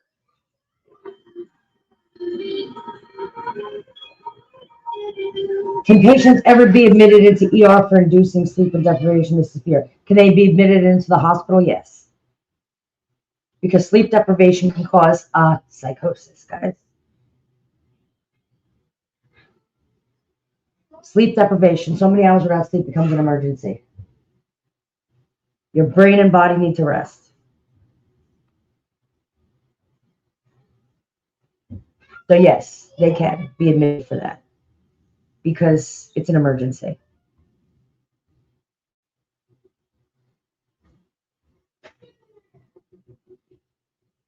I don't understand why. I mean, it just doesn't make any sense to me. I don't see where or why somebody would want to put this guy through this and say that he's guilty. I mean, you're arguing To argue that she's guilty is to argue that she was in a state where she could be manipulated, which means her severe mental health was there. Like, just make it make sense to me. So she was in and out of consciousness. A person can be in and out of consciousness. You just because you're unconscious doesn't mean you stay unconscious. And just because you come out of it doesn't mean you can't go back into being unconscious. States of consciousness come in and out. So is it possible for her to have been unconscious and then come out of it and back in it? Yes, absolutely. So just because someone was unconscious doesn't mean they were unconscious the entire time. And she was mumbling. Of course, he's guilty. He didn't buy a Snickers, and he wasn't him when he was hungry. Yeah, exactly. Like, make it make sense, guys. If Patrick did it, why didn't he do it? He didn't do it. Like, why didn't he kill her? But she wasn't unconscious for the first guy who showed up. She wasn't unconscious for him. He was trying to talk to her, and he said that she was mumbling, but he couldn't understand her. So that means that she was not unconscious. Let me go find that from the trial. I think it was day. I watched it yesterday. I think I might have the video, but it's on my phone. Hold on. I'm going to try it. Let me see. Hold on. I might pause for a second, guys. Hold on.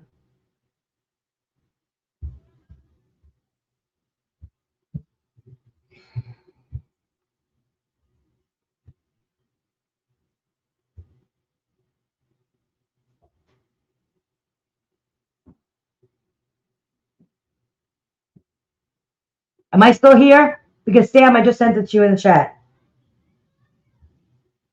Am I still here, guys? Hello? Okay. I just sent it to you in Messenger. Do you want me to play it? Yeah, you can. I'll post it on my TikTok. Yeah. Well, go through the video because I think I had something else in there. But yeah, I think that's the one. I wasn't able to play it, but I think that's the video. I recorded it last night, I think.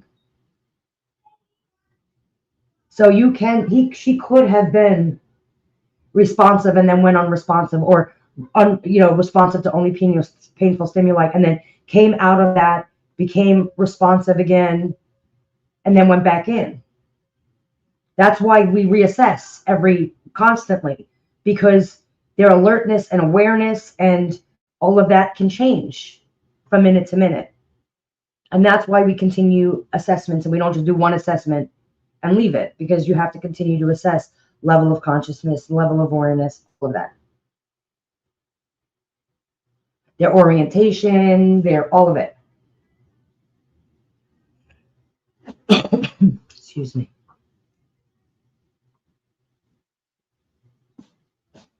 All right, let her. So that's not true, because the guy heard her mumbling. He just couldn't understand. He just couldn't understand her. He said she was mumbling. I was trying to speak to her. She was mumbling. He didn't understand what she was saying. He wasn't getting any real response other than a mumble.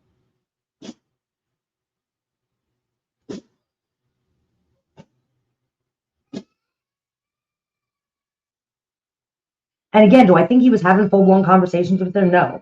Do I think she was able to whisper, the kids are in the basement? Or she would have said, I killed them and they were in the basement. She didn't say that. Where are the kids? And she got out in the basement. I think that's absolutely possible.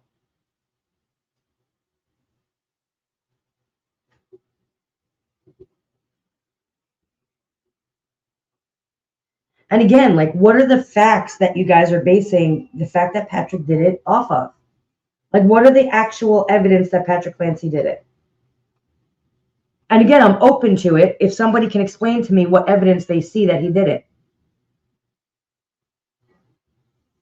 I can't see that. Because he looked guilty, right? Like, that's evidence, right? To be suspicious, I mean, doesn't make him guilty of murder. You know what I mean? Like, it was his eyes and the vibes he gave off. Well, listen, if somebody read my vibes and looked at my eyes, I'd be guilty. They'd assume I was guilty of a lot. You can't look at someone and say that they're guilty because of the way they look. That's wild. Plus, he's a Leo, and that proves it. Well, there you go, Paul. That's it. He's Leo. He did it. Absolutely. What was his?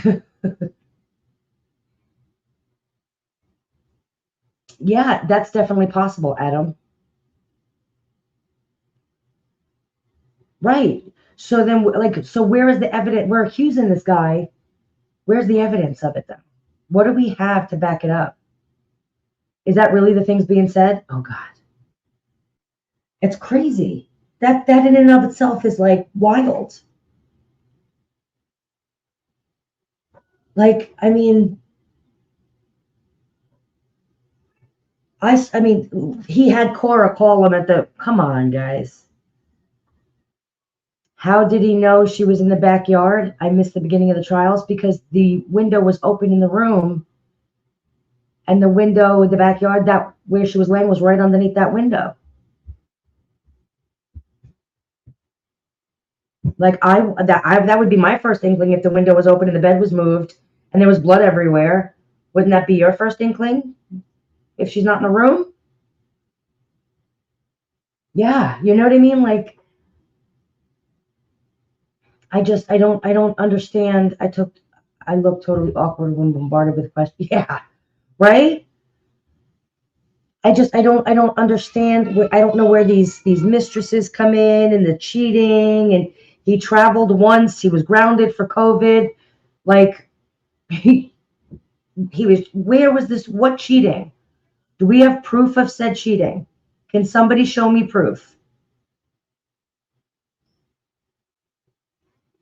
Like, everyone's running with he was cheating and that's why he didn't want his wife and kids in the way. Well, he didn't succeed in the killing. I mean, all of that work and he didn't kill her. Like, that's dumb. He farted in the courtroom, so he 100% did it. Absolutely. I think it's the fear women as a collective have of our husbands becoming a family annihilator. Are people really afraid of the husband? I never thought about my husband annihilating me and my children. And I'm a true crime person.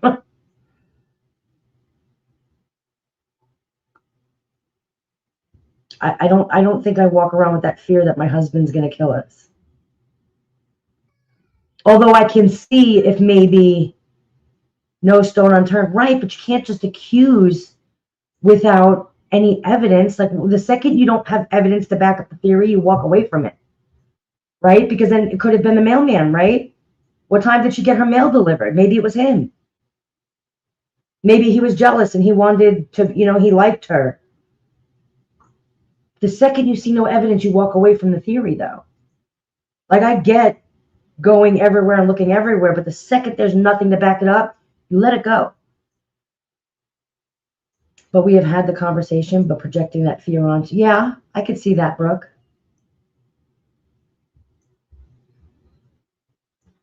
Red can subpoena him back for defense, correct?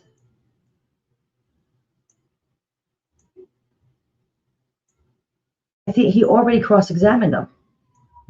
I mean, I guess if something else was mentioned, he could.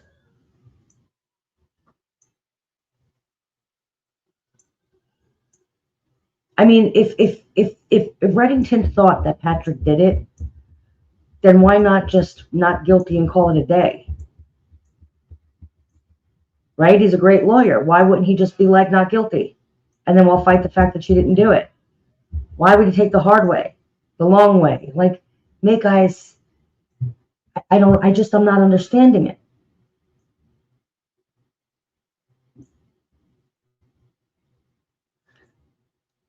See, if he had went to another state where new wife wasn't living, would the cheating have ever come up?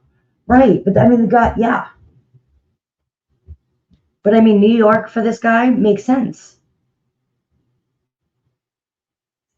I highly recommend you watch some of Shannon Schott's content. She's a lawyer in Massachusetts.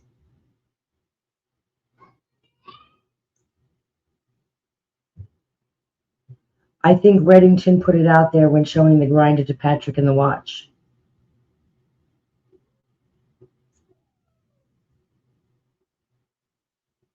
You think that he put it out there that Patrick did it? Well, then why is he going with the insanity? They're not criminally responsible. Why didn't he just put in not guilty? If he so believes that it was him, Patrick, and Patrick did it, he knows it because he's about to drop his ball. Why didn't he just put in a not guilty plea? Like, I'm not a lawyer, but that just seems like the way to go, in my opinion.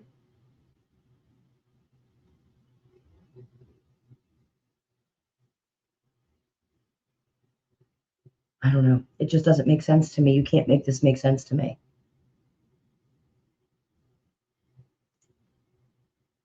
It just doesn't make sense. He's not going after Patrick. He's going towards sanity. He said she's guilty. Listen, I'm bothered. There's nobody that agrees with you more than me. Doesn't it say in our Constitution that we are all innocent until proven guilty? Oh, God.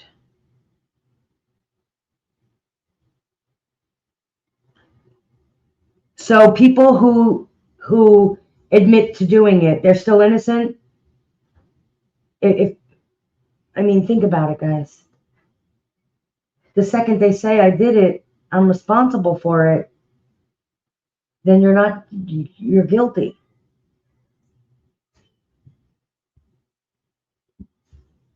It just makes no sense. It just makes absolutely no sense. We're creating situations to make him guilty. Make that make sense for me. Hi, baby. That's my mouse for my computer. Because that's a microphone. You want to try it? Yeah. Sorry, guys. The little guy's going to be talking. Say hello, everybody. Hi. All right. Don't eat the microphone. It just doesn't make sense, though. He would have, if this is where Reddington was going, the guy seems intelligent, right? Then why didn't he just go for that in the beginning? Why not just not guilty? Are you saying that she says she did it is charged, but prosecutors are trying to prove she didn't? Who, me? No, prosecution, they're all proving that she did it. No one's questioning whether or not she did it. Because he's at the will of Lindsay's want. Oh, Jesus Christ. Anyone is saying he did it. They are raising reasonable doubt for defense. Defense doesn't need reasonable doubt. Also, they are saying he did it. Everyone is saying that he did it.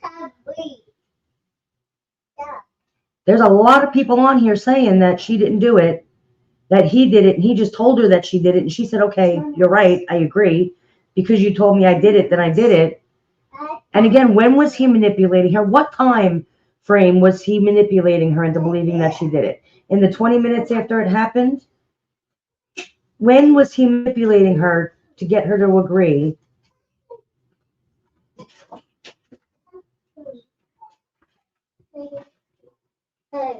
Yeah, well, when did he manipulate her? Everyone's like he manipulated her into saying she did it.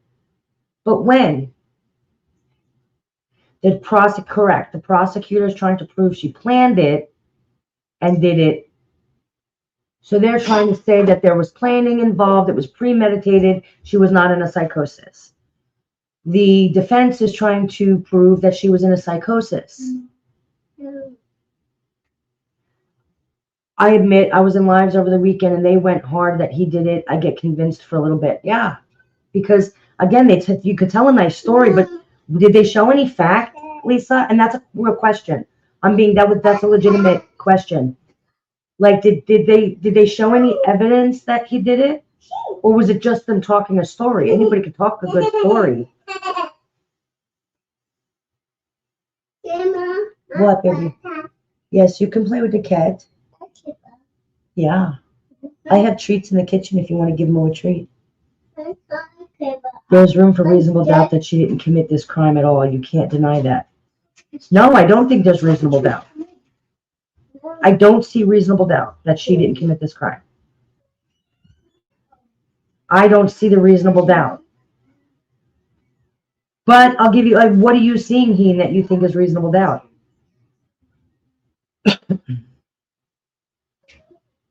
Like, And that's an honest question. Like, you can try and convince me. I'm open to different theories. No facts shown, just clothing DNA results and lack of no heart. Yeah, exactly. Lisa. The cat tried to get you? Yeah. So what is the reasonable doubt that she didn't do it?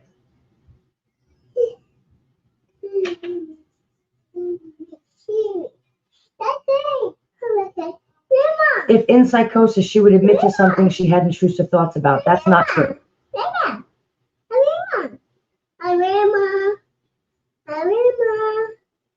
So, right, I see what you're saying, Heen, but what is the reasonable doubt? Where's the reasonable doubt? Where is the doubt? I don't see doubt that she didn't do it. That's what I'm having trouble seeing. I don't see doubt. I don't see her not having done it. Shh, baby, I talking. You gotta be quiet, okay? So what is the doubt that she did it? She was the one home with the children. He was obviously not there, right? Because we have him on camera somewhere else. So what's the doubt that she did it? Where does that come in?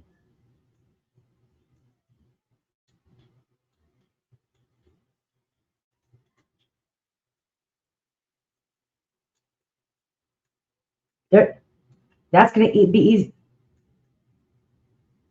So the timeline for her to have jumped, I don't see a question there that says that she couldn't have done that. Her core temperature to have dropped was longer than it would have taken. That's absolutely not true, Heen. As a medical professional, 25 years with a master's degree, I'm telling you right now, that's not true.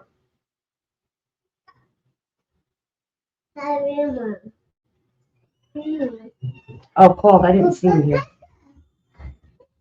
Okay, I posted it. Let me play it. Was a reporter that listened to the call because the call is not able to be heard. And they reported you could hear Lindsay in the background whimpering. So she was conscious.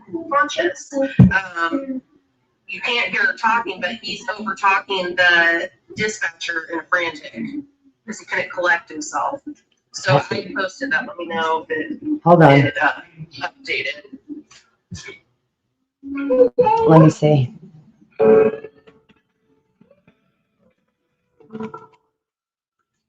on, let me turn my camera off for a second. Simpering is not conscious? What? Whimpering is not conscious? Yeah, it is.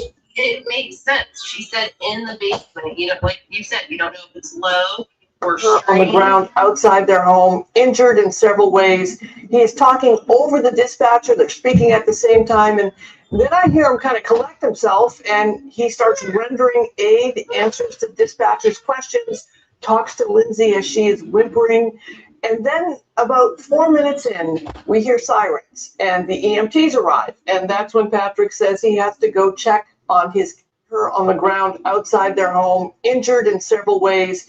He is talking over the dispatcher. They're speaking at the same time. And then I hear him kind of collect himself and he starts. So did you watch the video I sent you? Yeah, let me post that. Hold on. Are you able to oh, you can't just play it, right? Okay. Hold on. Bye, baby. Give me a kiss. Mwah, I love you. Bye. Yes, you could tell everybody bye. Say goodbye, everybody. Hold on. Bye. Okay. They said bye. Bye. Call, do you know you're up here? I don't know if Cole knows she's up here. Why didn't he take the children with him? He knew she was. I agree with that. But I don't think that makes him guilty of murder. I think that makes him responsible in a sense.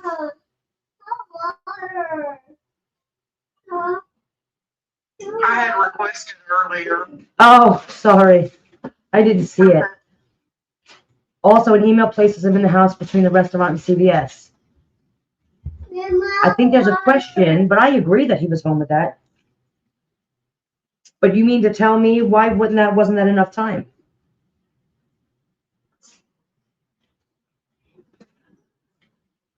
That's what, it just doesn't make sense to me.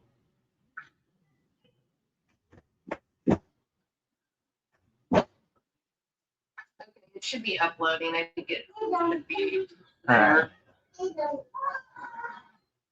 Let me see.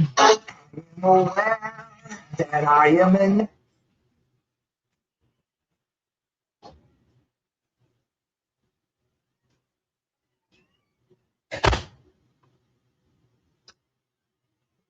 No, it didn't come through yet. But it's uploading, yeah. The email does not, based on timestamps, it was sent before he went upstairs and left. We don't know exactly what time he left, though. I mean, I'm going to be honest. I'm not trying to push a narrative here. We don't know exactly what time he left.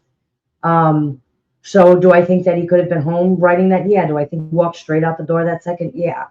But do I still think she had enough time to get done what happened? Absolutely.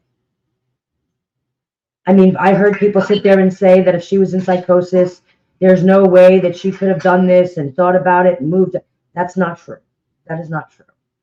She absolutely could have thought about this and did this really quickly. Go watch True Crime with Kristen. She just showed it all last night. Showed what all, Unbothered? I watched True Crime with Kristen, and she has the same thoughts. I think she's talking about the email. I don't think it was proven. Like, they tried to prove it in the court, but they couldn't. Right? So, I mean, I think that he could have been home. I think he could have been anywhere. But I think it's possible. Yeah. I said in my, you know how many times I drove home, sadly, from work? And when I got home, I was like, I don't even remember freaking doing that. So add in the most traumatic day of your life. You might not remember that detail, but you remember everything else too. Yeah. I mean, you can't really say one way or the other. Here we go. Do you recall what Patrick Clancy was doing when you first saw him? He was standing over Lindsay at that point. It appeared that he was trying to communicate with her. I observed him with a cell phone. It was kind of down by his side, so I don't know if they were talking or what, but it was probably a split second, and then he turned to my location, saw me because I was illuminating the yard with my flashlight, and then that's when me and him crossed paths. Okay. And so you said you saw him with his cell phone by his side. Was it in his hand by his side? Yes, I believe it was in his left hand. Okay. And you say you crossed paths with him. Approximately where did you cross paths with him? It was probably correct. And where was he headed? He was heading, I believe, up towards the deck. Yeah, obviously I didn't know it at that time, but he was just walking past me pretty fast in an abrupt manner. So. And did he say anything to you as he passed? No, he did not. And after you crossed paths with Patrick, where did you go? Went to the female party. And did you speak to her? I attempted to. And what did you say? I just was trying to get basic information, where she was hurt, where she needed attention, anything I could do to kind of help her until fire arrived. And did she respond to your questions? She mumbled, and it wasn't a definitive answer. Did you observe any? So she mumbled, and it wasn't a definitive answer. So she mumbled. So she was obviously conscious at that point. If she was trying to respond to the questions, but was mumbling, right? And people need to understand there's different states of consciousness. Correct. Correct. But if she was mumbling, then she's not. And from speaking, if she was mumbling back to him, okay, that means that she was responding to him or responsive to some extent to him. It also means that she was responding to more than painful stimuli, correct? Exactly. She wasn't totally unconscious, but that doesn't mean that she was alert and correct. Responsive. It means that, right, she may, right, the alertness or the awareness or the orientation may not have been there, but she definitely wasn't just responding to painful stimuli. Now, she could have gone back into that state, right? And she could have been in and out of it. Exactly. So lucid dreams, did that just answer your question when you said that she couldn't have told Patrick the kids were in the basement because all she could do was mumble? She was in and out. She absolutely could have mumbled basement. Why wouldn't she been able to mumble basement?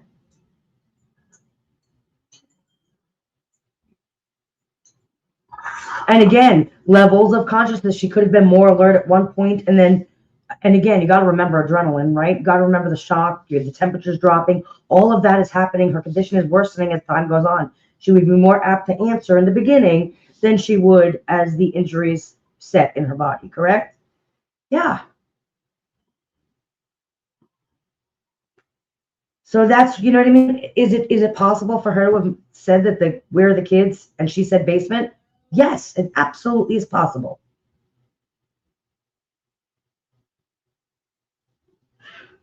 That's the whole thing. And again, in and out. But your thyroid is not her thyroid cartilage being crushed, she would still be able to mumble, right? Your thyroid and your voice box are two completely different things.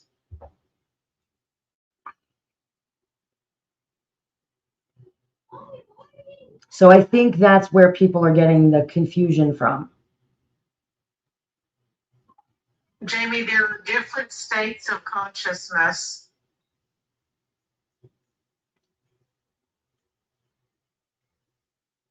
Yes. Even if you go to day surgery and you're given anesthesia, twilight anesthesia is different than full anesthesia. There are different states of consciousness. Mumbling is not an attempt to speak? What is mumbling?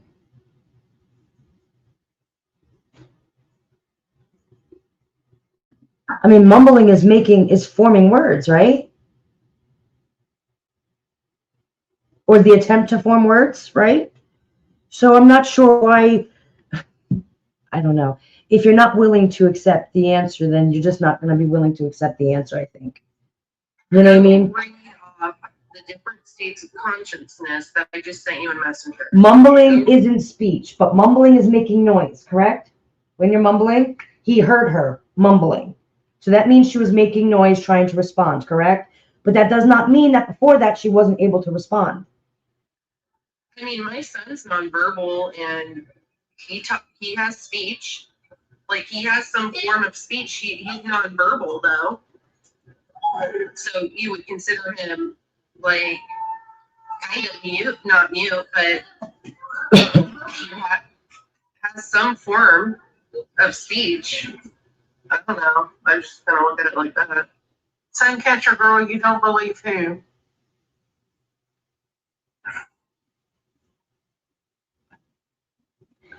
I don't believe him only because of my own experience when I broke my neck in a car accident. Your experience is not her experience.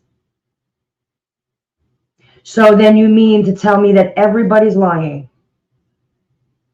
She wasn't mumbling or making noises. So there's a difference. We can define consciousness in here for what was testified around it.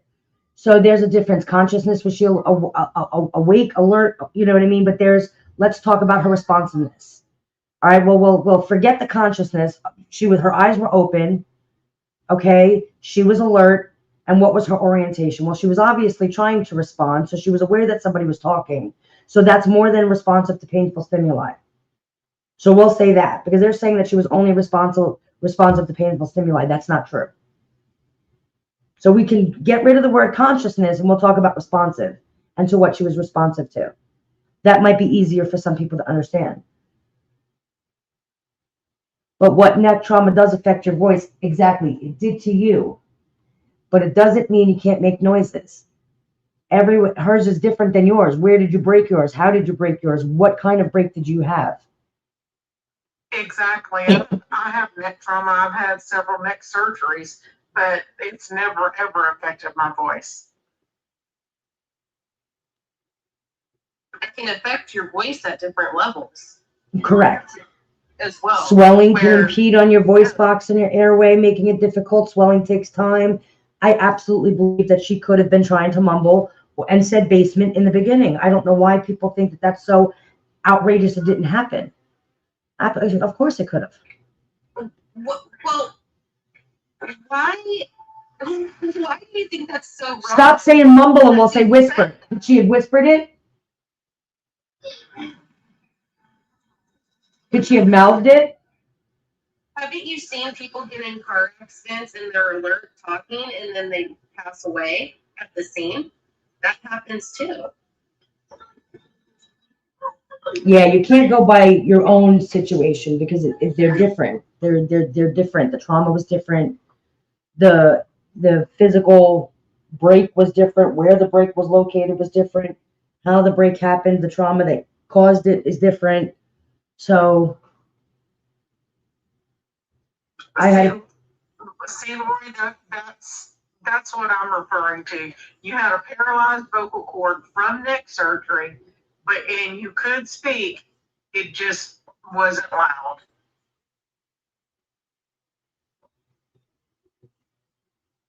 The majority of my neck surgeries went, my neck surgeries. I believe she said something, but not what Patrick claims, and complete sentences.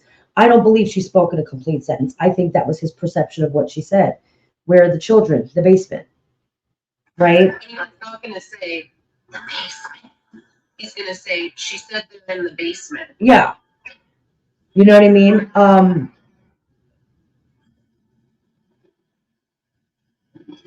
So, but why would you not believe? I believe she said something, but not what Patrick claims. So you'd rather believe that everyone's lying than believe that it's possible that she whispered basement when he said, where are the children?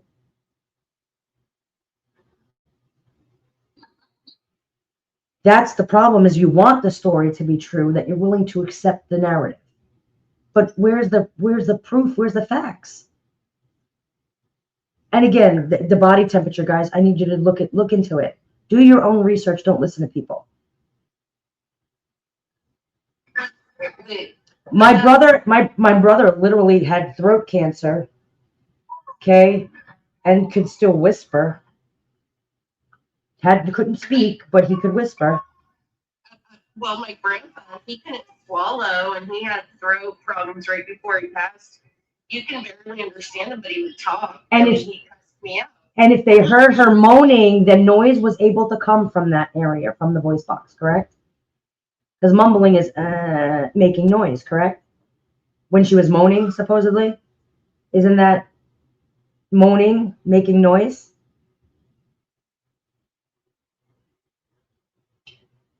The woman just said that she heard her moaning. So isn't that noise coming from that same area? I mean, it's just words are not formed, but the moaning is still the noise, correct? Right. And mumbling can also be construed as incoherent words. Mm-hmm.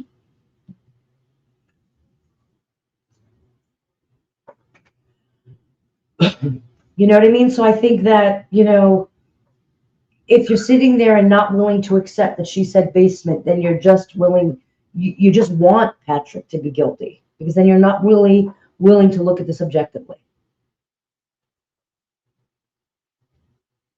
2 people heard mumbling, 1 heard moaning from the 911 call. And it states it in the transcript that she's moaning with, again, noise coming from there. Thyroid is not a voice box.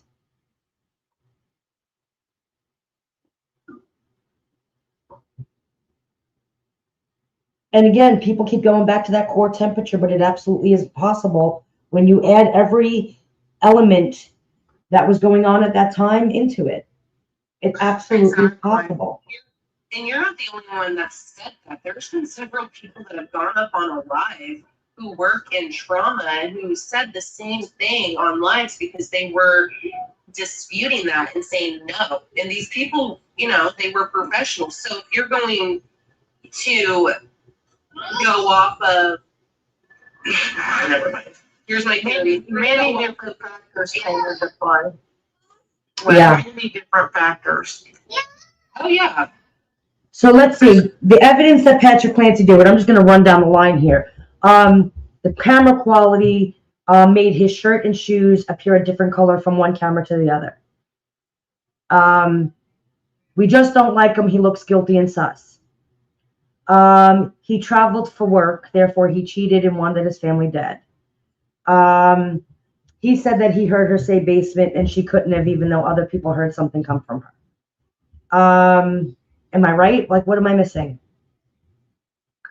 You're missing a lot. The vibes and the astrological sign. She's a Leo? Like, that's right. We can't forget the important part, the vibes. The vibes.